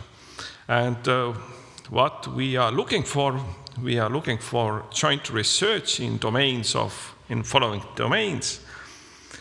Most important, maybe energy flexibility and power quality, energy positive districts and communities. And as I heard from Claudia Wackermann presentation and Siret Talve presentation, positive energy districts are quite important topic. Also optimization, the operation of microgrids, and novel self-sustainable energy systems and business models for green energy communities. So here are my contacts, and I have also a short video. I hope it will work. This is about one pilot project. So how I can start? Just next. No? Oh, okay.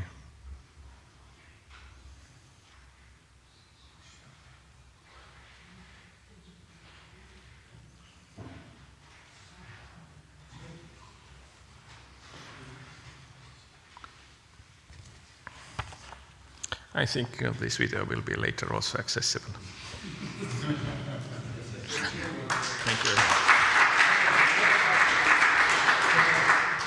I will use my chance and ask you a very provocative question. What about the nuclear power? What is your opinion about the nuclear energy? What about nuclear energy? So now I'm attacking you in the same way. So I think that nuclear power has future for sure. But the main disadvantage of nuclear power plants today are they are not enough flexible to balance renewable energy sources. This is a main problem actually. They don't act enough fast as they should. For example, wind park can run down in 2 minutes. So, and PV parks can even faster. Is it enough? I hope so. You are an expert. Thank you.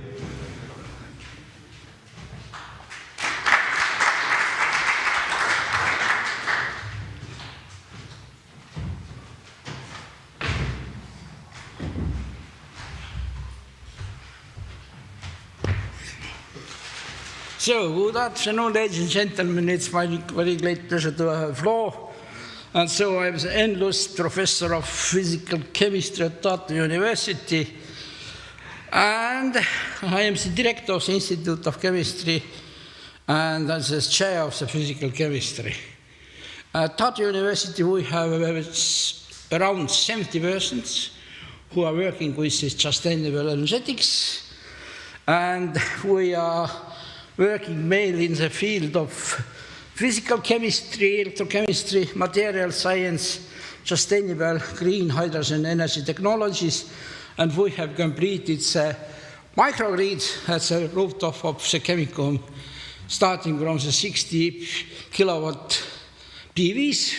Thereafter we have the energy storage supercaps in parallel with batteries, and this electricity we are using to produce hydrogen from the PEM, polymer membrane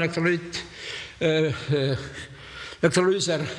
So after we are compressing this into this balance, or we are storing in the thin film complex metal hydrides, this hydrogen, and so after we are using this hydrogen to conduct the fundamental electrochemical studies in the Gemkow.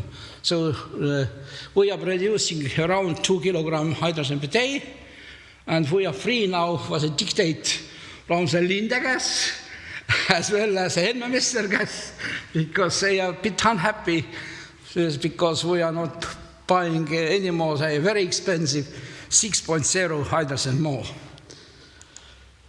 So what is the main?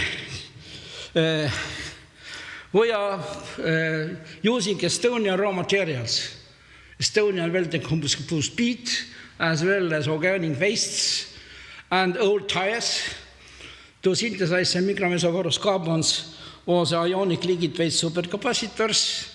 And with these supercapacitors we are working since 1997, when the Tartu technology started to produce supercapacitors for the Toyota company, and we had contacts up to 2005 with this. So after we started to use these micromesoporous carbons for the sodium-ion batteries, and we have very good negatively charged electrodes for sodium batteries, and so after we started testing these zinc-ion batteries based on the ionic liquids as well. And what we are doing some self-locking supercapacitors as well as batteries to avoid the overcharging and burning of this top. If the voltage of the battery increases 3.94 volts, then it's self-locking and it's patented and protected with the US U key and other patents, as well as the sodium batteries. So now we are testing the thin film complex metal hydrides for hydrogen storage, and we succeeded to have 1.5 times more hydrogen storage than in the liquid hydrogen. So, and since 2010, we are testing the low platinum metal content, platinum metal free polymer electrolyte fuel cells, and we completed the probably first self-driving car, what was powered by the Estonian-made fuel cells.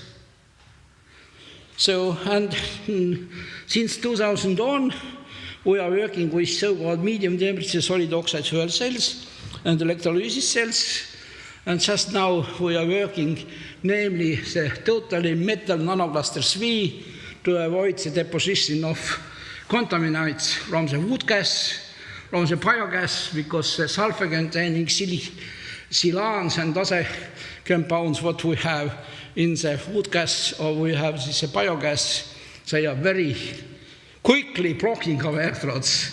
And to clean this totally, it's very expensive, and we hope that we will have some materials to come over this problem, hopefully, of course. And next,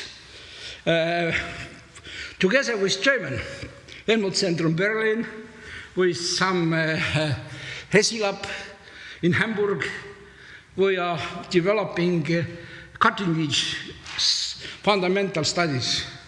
How to study operando under electrochemical conditions, under gas feeding conditions. The processes what are taking place at supercapacitor surfaces, fuel cell surfaces, as well as in other completed devices. And so we think that it's not last but at least it's very important to know why we cannot use some not fully clean electron materials for long-lasting testing. For approximately, I am discussing here 50,000 hours, 70,000 hours for solid oxide fuel cells. And you can find more detailed in our website, and as well in contact with email.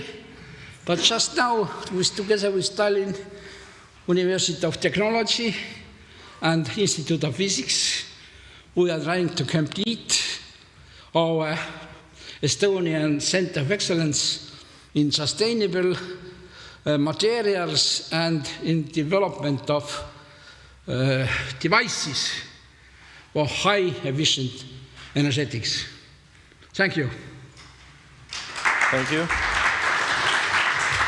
And it's good to know that Professor Lust is the main driving force for hydrogen technologies in Estonia, I would say. Okay, yes. So it's the reference person, yes. Yeah. Thanks and for your presentation. It's a small gift.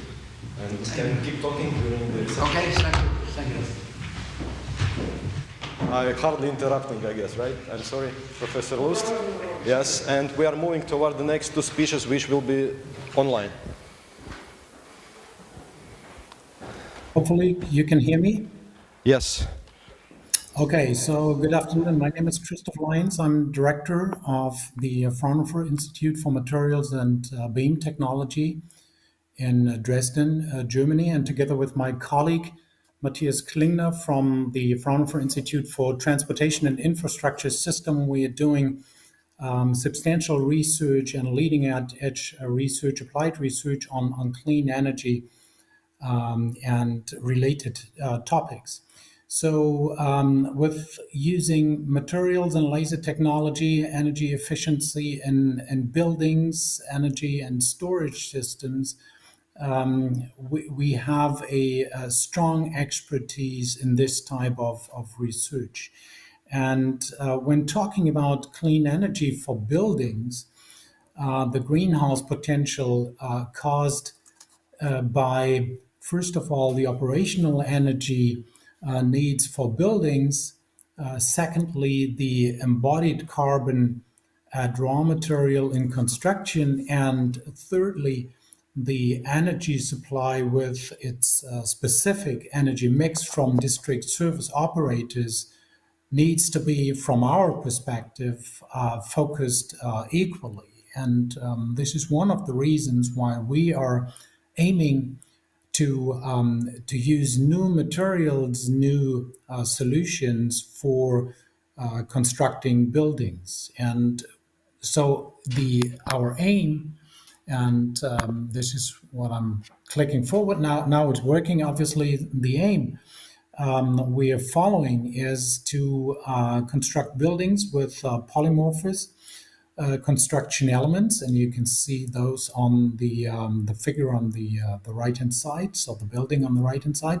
And the major aim here is to improve, to optimize the solar yield with this sort of a structure. Also, we would like to include and introduce disruptive technologies to fabricate heat exchangers made from wood. That sounds maybe a little bit weird, but it's a good technology. It's a carbon reducing, carbon free technology. Also, we're interested and working on power grid stabilizing technologies through energy services. And the idea is to really include that in a whole system, in a research system first, and then introduce that to the industrial world. So what we're looking for in this context is partners who are interested in and experienced in timber-based manufacturing. So from our side, we already have a strong expertise in this area, but we are open to collaborate on this topic with whoever is interested. Also, we ourselves have an interest and also expertise in energy storage systems, but having experts from both countries could be an interesting collaboration as well. Then building energy management controls is certainly key in order to distribute and use energy in the right mix and in the right way. So we are searching for experts here. And then last but not least, a topic that is really vibrant these days, heat pump technologies, which are needed in order to run a building like we are proposing. So the last slide then shows our contact data. So please feel free to contact us, and we are looking forward to any collaboration that comes out of this conference or later on by the matchmaking. Thank you very much. Thanks a lot. And again, the same question to audience. Yeah, finally we have one. Hello. The question is that do you cooperate with universities or also private companies? We do both. So if you're a private company, we would be more than happy to collaborate with you and also with universities or non-university research centers. We ourselves are a non-profit, non-university research organization as part of the Fraunhofer family. So we are open to collaborate with industry as well as academia and other research entities. Thanks a lot. Yes. Okay. Thanks a lot. Thanks a lot. And applause. And next speaker, please. Thank you.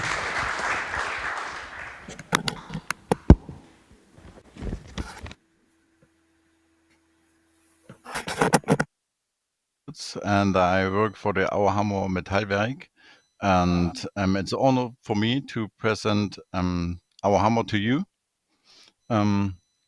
We are a medium-sized company located in the Ore Mountains and well known for our special alloys and clad material like thermostatic bimetal. And I believe that Saxony can be an innovative partner for the future of green energy projects. And our task is it to be the industrial part of this development. We can supply a broad product portfolio focused on nickel alloys, but also corrosion resistance alloys, thermal expansion alloys, and sealing alloys. And we can roll down strip material to 2 microns in thickness. And we are looking for cooperation in the fields of energy storage, fuel cells, hydrogen technologies, and renewable energy. And we also had some project with universities like the TU Chemnitz in the field of developing a metallic bipolar plate. And we have a committed team and a motivated team to build up great new products for a new application field. And here you can find our contact data. Please feel free to contact me, write me an email, or call me, or even you can find me on LinkedIn.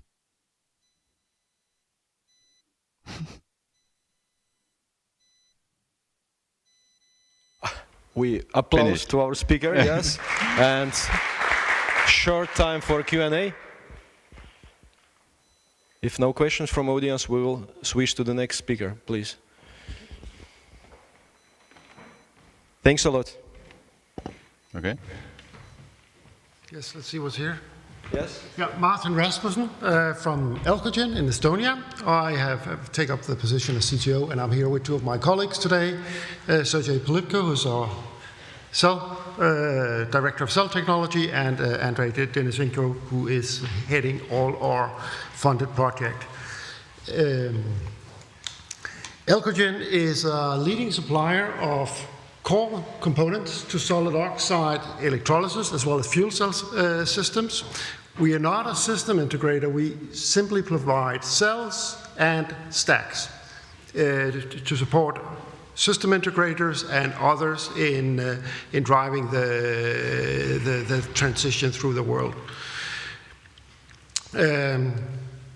We know we have the most efficient cell in the market. It's not only us who claim it, it's been measured by Fraunhofer, who's here, it's been claimed by Jülich. And right now we're in a phase where our current production facility is filled. We are aiming to grow, to build workplaces in Estonia, to make export of Estonian energy technology, and have a growing customer base.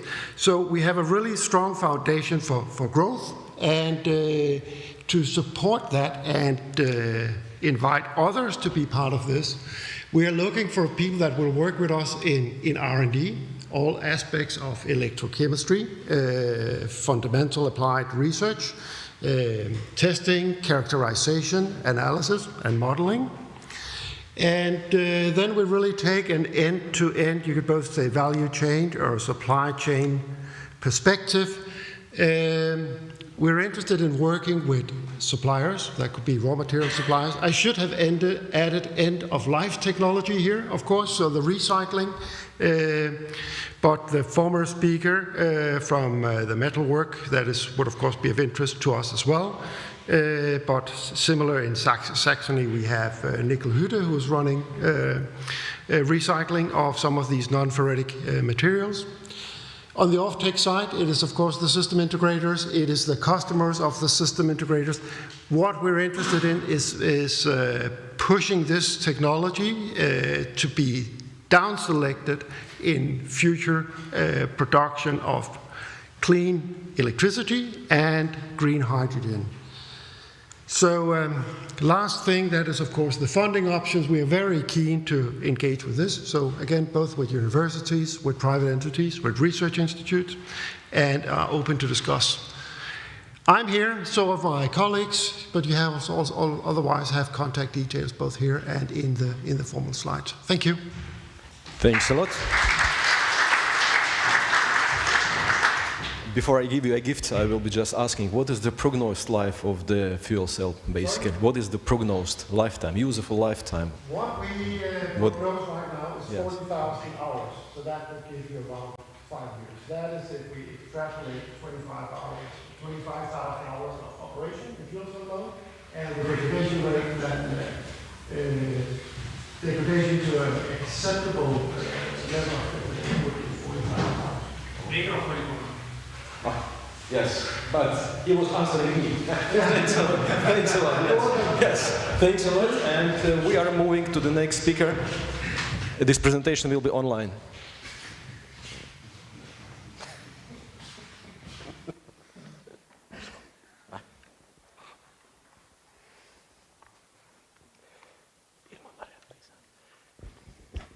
Now it goes. Perfect. Thanks for the nice introduction, and also thanks a lot for the great opportunity to present our research group and our topics during this nice event. My name is Thomas Lindner, and I'm from the Department of Thermal Coating Technologies, which is one of 4 departments within the Materials and Surface Engineering group from Chemnitz University of Technology. In general, our main focus is on coating technologies and functional materials, and beside thermal spraying and laser cladding as coating technologies of my department, also chemical and galvanic coating processes as well as conversion layers are further main topics. Beside the surface-related technologies, the Department of Material Design and Analysis is focusing on fatigue strength and, in general, mechanical properties of materials, as well as thermal and thermochemical heat treatment steps, and the possibility of enhancing the material performance and properties by this. The 4th and last department is the Department of Human Cyber Physical Systems, which is a cross-sectional group dealing with issues regarding the human-machine teaming possibilities. Yeah, so much as a brief introduction of our general research profile of the Materials and Surface Engineering group. So what we are looking for, we are interested in a fruitful European cooperation. In the moment, we are involved in 2 mRNet projects, which are focusing aspects of enhancing the tribological performance for sustainable wear protection applications. And we are convinced that our coating technologies can also contribute to green technologies. So the ZED partnership call is quite interesting for us. And here on this slide, I would like to share the basic idea to produce green hydrogen and improve process efficiency through novel electrode materials. I think that the relevance of this basic idea was already addressed several times during this round, which makes me also hopeful to find the right partner for our topic. So initially, we want to use our experience in alloy development to identify efficient materials for hydrogen production. Here we have the possibility to produce flexible alloy compositions in an electric arc furnace. In this way, we can also determine basic properties and make a material pre-selection. And for our coating processes, we need powders that we can also produce in-house via atomization processes. These powders can then be processed using different coating technologies. In addition to laser cladding, the range of processes in the field of thermal spraying can be used to produce coatings of different quality and also structure. The coatings are deposited on substrates and can then be tested regarding their functionality. In addition to wear and corrosion resistance, the catalytic activity is of basic interest here for our topic. And so the function and performance tests is an area where we would like to add another partner. Currently, 2 partners from Czech Republic and Sweden are interested in the project, mainly in electrode production. Therefore, we would be happy if we could expand our project consortia in a fruitful manner here. Additionally, we are very interested in cooperations also with a different thematic focus, and we are happy to contribute our experience in the field of alloy development and coating technologies. And if anyone think that we can make a good contribution to their project consortium, I would be pleased about being contacted. Details can be found on the next slide. And finally, I would like to thank for your attention, and I'm open for questions.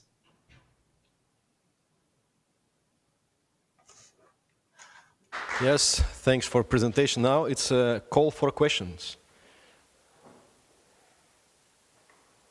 It seems that no energy or like a hydrogen energy expert sitting here in the, yes, or, okay, let's keep questions for the evening welcome reception. Thanks a lot for your speech, and we'll be sharing the slides.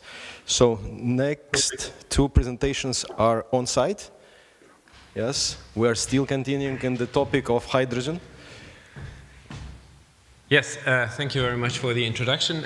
My name is Jan Grolig. I'm the Chief Operation Officer of Stargate Hydrogen. Stargate Hydrogen is an electrolyzer manufacturer.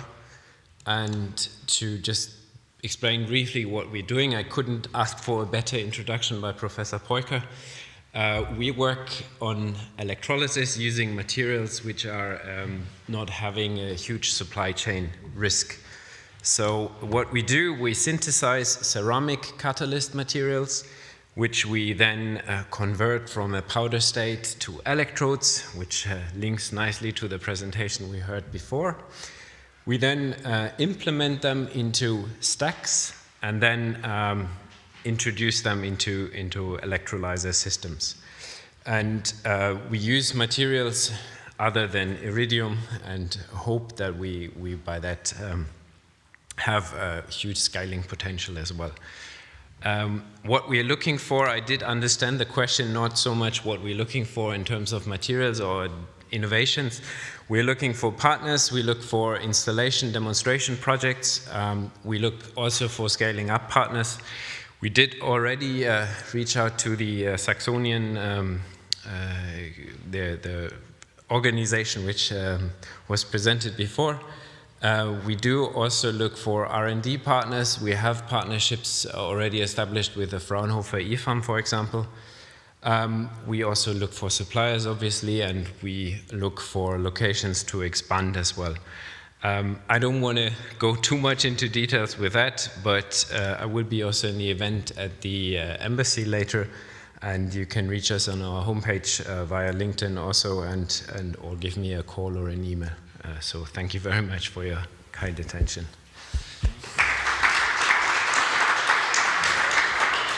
But what actually is the power scale for the demonstration project in your case, the power scale? We're looking currently in the range of 1 megawatt, but if you look at the small scale stack, we're talking about 10 to 50 kilowatt, so smaller a bit. But, okay. Yeah. Thanks a lot. It's yours. So next speaker, please.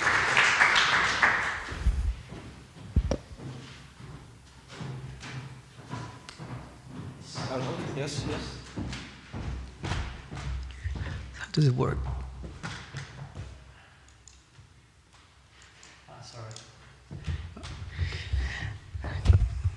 So hello everyone. For me it's going to be slightly different because Skeleton Technologies is actually already in Saxony. However, I'll be very happy to talk about how positive our cooperation with Saxony authorities and companies has been.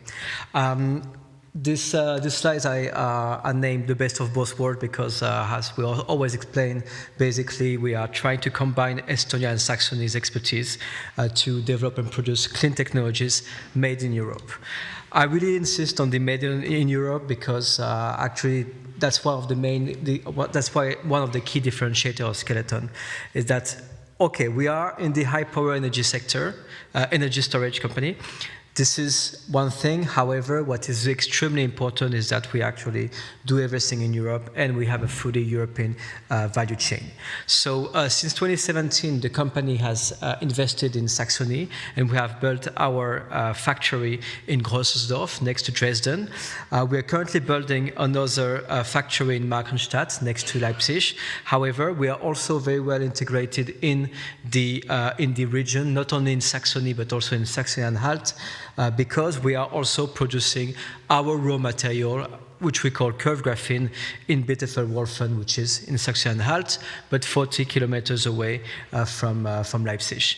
Meaning that in the same perimeter of around 100 kilometers, we are doing both the raw material and the battery technologies, the energy storage devices, which we call supercapacitors.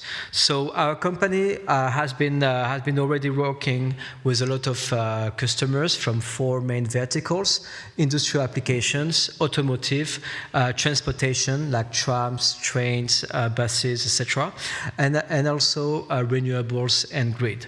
So we're working with companies like Shell, for instance, to decarbonize and electrify the mining operations. We're working with Skoda Electric or Siemens for tramway applications in order to recuperate energy from braking. Working with Honda for car racing systems. So we've been cooperating with the German, with the state of Saxony since 2017, and we are now building what is going to be the biggest supercapacitors factory in the world.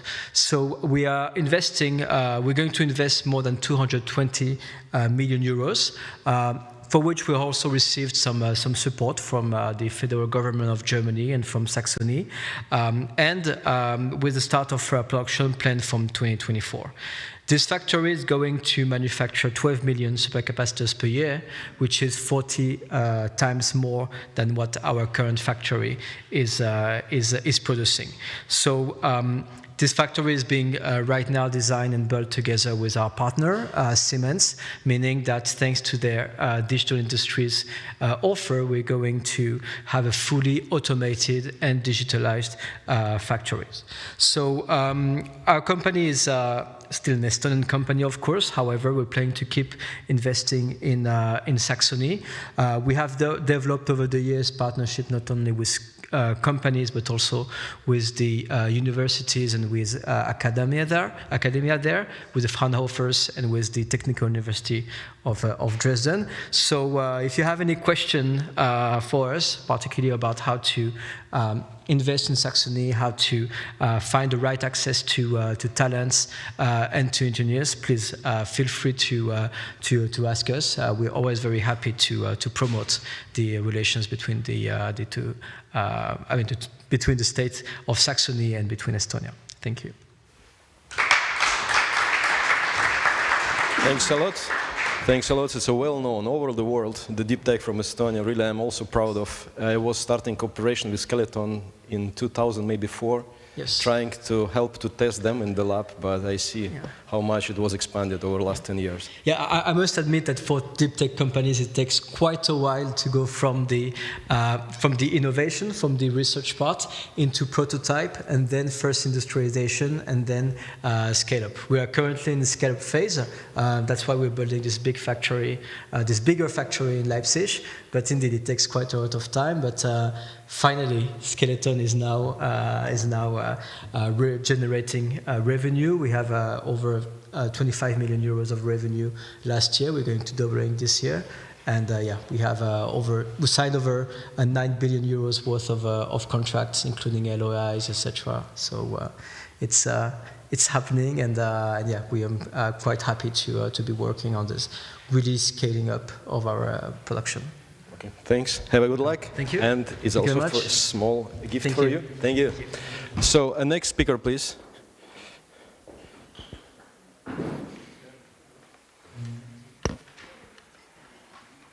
Hello, everyone. Hello to Tallinn, and thank you for the opportunity to speak here. Now, we've heard so much about connections between Estonia and Saxony today. I would just like to add one more: music. Having had the pleasure of listening to some work of Arvo Pärt recently. But anyway, back to energy. I probably represent the most traditional form of renewable energy today, which is biomass. My name is Karen Dmitri, and at the German Biomass Research Center in Leipzig, I'm part of the Scientific Managing Director's Central Staff Unit, and I'm mainly responsible for coordinating our knowledge and technology transfer activities. This morning, lunchtime, Professor Vinnikov earlier anyway explained how vital knowledge transfer is for Estonia's innovativeness, and the same is true for us as an institution. The DBFZ is a federal and independent research institute, and we focus on applied R&D. So our goal is to optimize the way in which we use bio-based resources, which are after all limited, especially if we use them in a sustainable way, as we should and as we must. So on the one hand side, oops, that was a bit quick. On the one hand side, if our industries do not use any fossil resources in the future, simple chemistry tells us the carbon, which we still need, we've heard the word carbon quite a few times today, the carbon will have to come from biomass because it's the only renewable carbon source. And on the other hand side, if we look at our future energy system, we believe that the current and very high percentage of raw biomass used directly for energy will change in the future. Therefore, our research looks at currently underused residues and wastes as energy sources, and also at how a system, for instance, a local or a regional grid, might integrate basic load provision from solar or geothermal power and peak load from biomass. And to allow this, such provision must, of course, become a lot more flexible.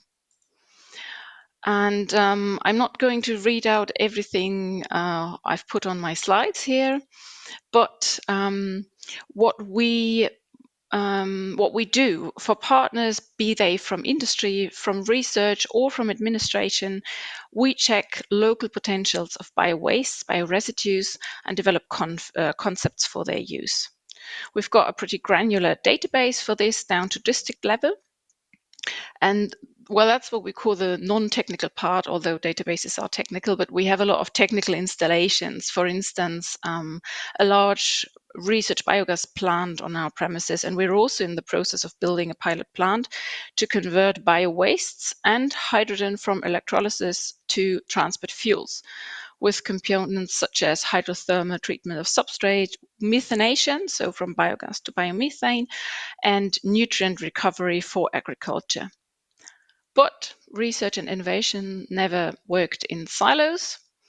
So we collaborate closely with partners, and you would make me all very happy by approaching me with your ideas or your R&D challenges. Tänan väga.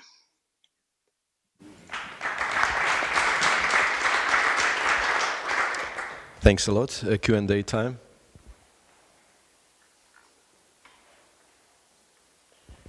Thanks once more time. And we are calling the next speaker, please.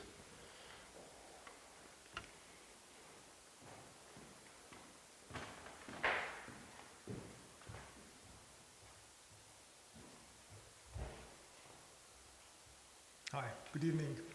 And thank you for this opportunity. Allow me to introduce myself. My name is Janari.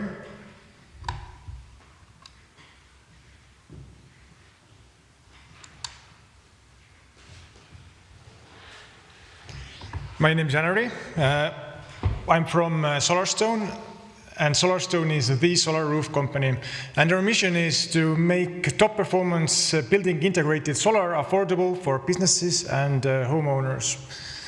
Our story began in 2015 with our first product, solar module that interlocks with roof tiles. Now we're more focusing on second technology, which is a click-on framing kit, which allows to combine standard PV modules into a waterproof, no underlaying needed roofing materials. It allows to create perfect and beautiful roofs for homeowners, but also for industrial buildings. And with this very same technology, it's possible to create beautiful solar carports for public and commercial use.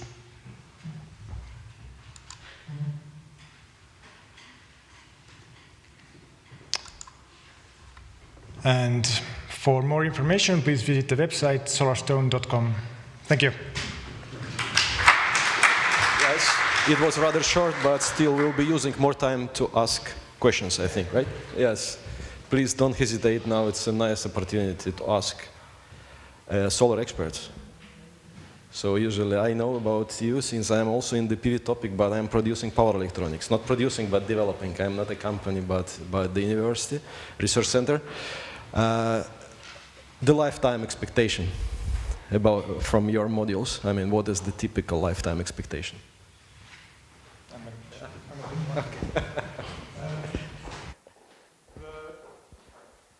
production guarantee for tier 1 modules are 25 years.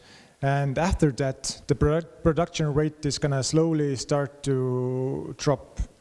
But the answer to your question is, I would say roughly around 50 years or so. And in that time, the modules usually make up for the initial costs.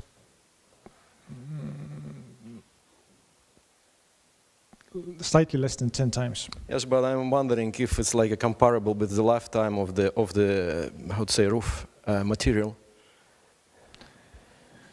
Since I know that metal roof could last for like a 25, maybe 30 years, and maybe you should repaint it, but about the stones, I don't know. Is it comparable? I mean, the lifetime of the PV, since you can embed, right, in the roof, like it's a solar tile, you're producing a solar tile. Yeah, we are producing it on our own, and as mentioned earlier, the lifetime expectancy could be up to 50 years. Okay, that's good. Yeah. Thanks a lot. Thanks. Oh, thank you. So now I have finally 2 microphones with me, yes. The last speech today, please.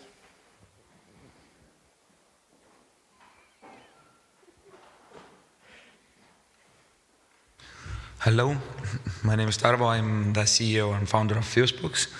And sorry, I just came from Seattle, USA. I was in planes like 17 hours and I lost my voice somewhere in between. So, here's the clicker. Yep, Fusebox, and I'm the founder. And we're building software and technology to take the flexibility out of different assets and give the consumers the incentive to bring this flexibility to the market, meaning that we can monetize this flexibility and use it. So I will not stop long here because everybody in the audience knows that the transition is ongoing and things are getting worse in a good way, meaning that a lot of renewables are coming. Don't get me wrong, we love renewables, but they are just not always there when we need them. So here is the picture of last year's real data up and down imbalance in Estonian and Finnish electricity system. Up to 300 megawatts too much electricity in the grid, up to 300 megawatts deficit in the system, and so on. So bigger power plants are used to balance the supply and demand in the electricity system all the time. So what we do is we help these electricity consumers who have electrical heating, cooling, ventilation, pumping, now also charging, I mean EVs or batteries. We take all of those assets together and use their flexibility to provide flexibility services to the electricity system, meaning that the more we have power, the more we push fossil fuel generators out from the market. And here is just a small example that, for example, if it's an office building, then we usually do not switch anything on or off. We just play with the set points so that the worst case scenario, if somebody hacks into our systems, then they cannot shut down anything. It's always playing on the inside of small limits, but in multiple thousands and thousands of assets. And in the beginning, we wanted to provide these flexibility services to Baltic transmission system operators ourselves, but it turned out a bit later that our technology is so good that we can use it everywhere in the world.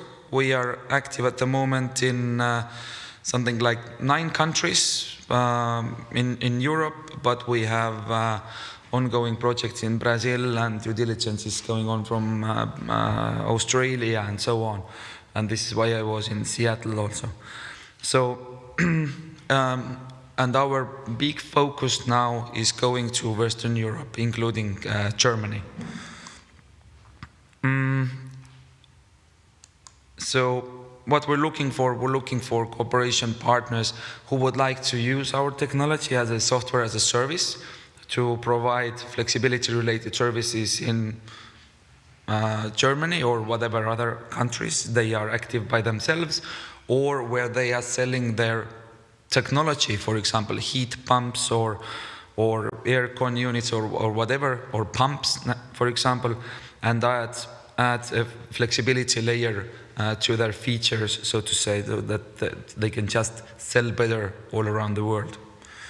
And just write or call me or visit our webpage. I will not be here in the evening, but my colleague will be here. I will go home and sleep a bit.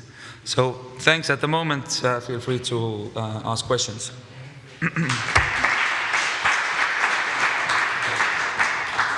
Thanks a lot. This is mine, this is yours. Now it's time for Q&As. Maybe ask about what is the target group actually. It's like residential users or like business companies. I mean, We are not approaching customers ourselves, but we give our technology to use for balancing responsible parties, meaning electricity retailers or whatever companies that have a huge client portfolio. And they can go into private consumers. For example, our clients are companies who produce smart devices that you can connect between your boiler and the electricity system, and you can see from the app the data and we go in there also, and these companies use us as a tool in their toolbox. So not only getting some savings from day-ahead prices, but actually getting also earnings back from the electricity system and the reduction of the CO2 emissions that we measure also real time. Yeah, since I was also trying to step into that business, I was with the Ubik Solutions company, you maybe know that company, and for me it was always a big question how to convince a client to buy your stuff, to invest money. But anyway, I see that you have a very nice perspective and good luck in your business.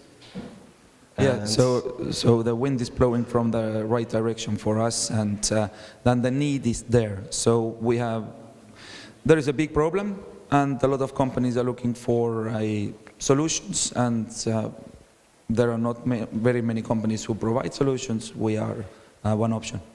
Yes, and also it's a well-known company already all over the world. Yeah. Fusebox, yes, and I'm also proud of it that it really happens and happening in Estonia. But you see that the last speech initiates a lot of questions. I mean, now it's a question coming from Professor Rosin.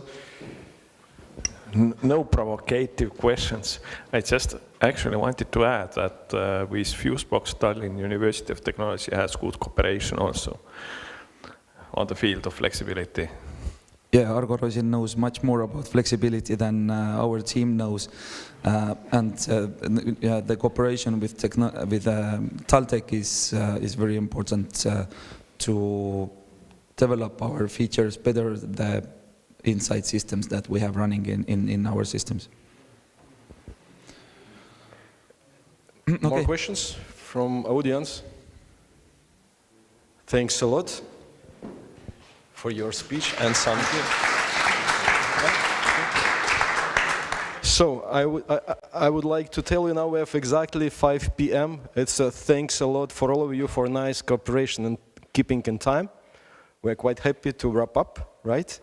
And it's my privilege to deliver you a microphone, right? Just a few words. Professor Vinnikov, thank you very much for your moderation, for leading us through the last hours. Thank you very much. A small present from Saxony. Great job. Thank you very much. And Mr. President, again, also to you and the Academy, thank you very much for your hospitality and also for supporting us in the organization of the event. Thank you very much and all the best for you and your colleagues. Thank you. So, not at least, thank you all for coming here, for participating, and now I'm very pleased to see you then at the embassy. Thank you very much for being here and for participation and also the words you spoke to us. Thanks a lot, all the best for you. Thank you.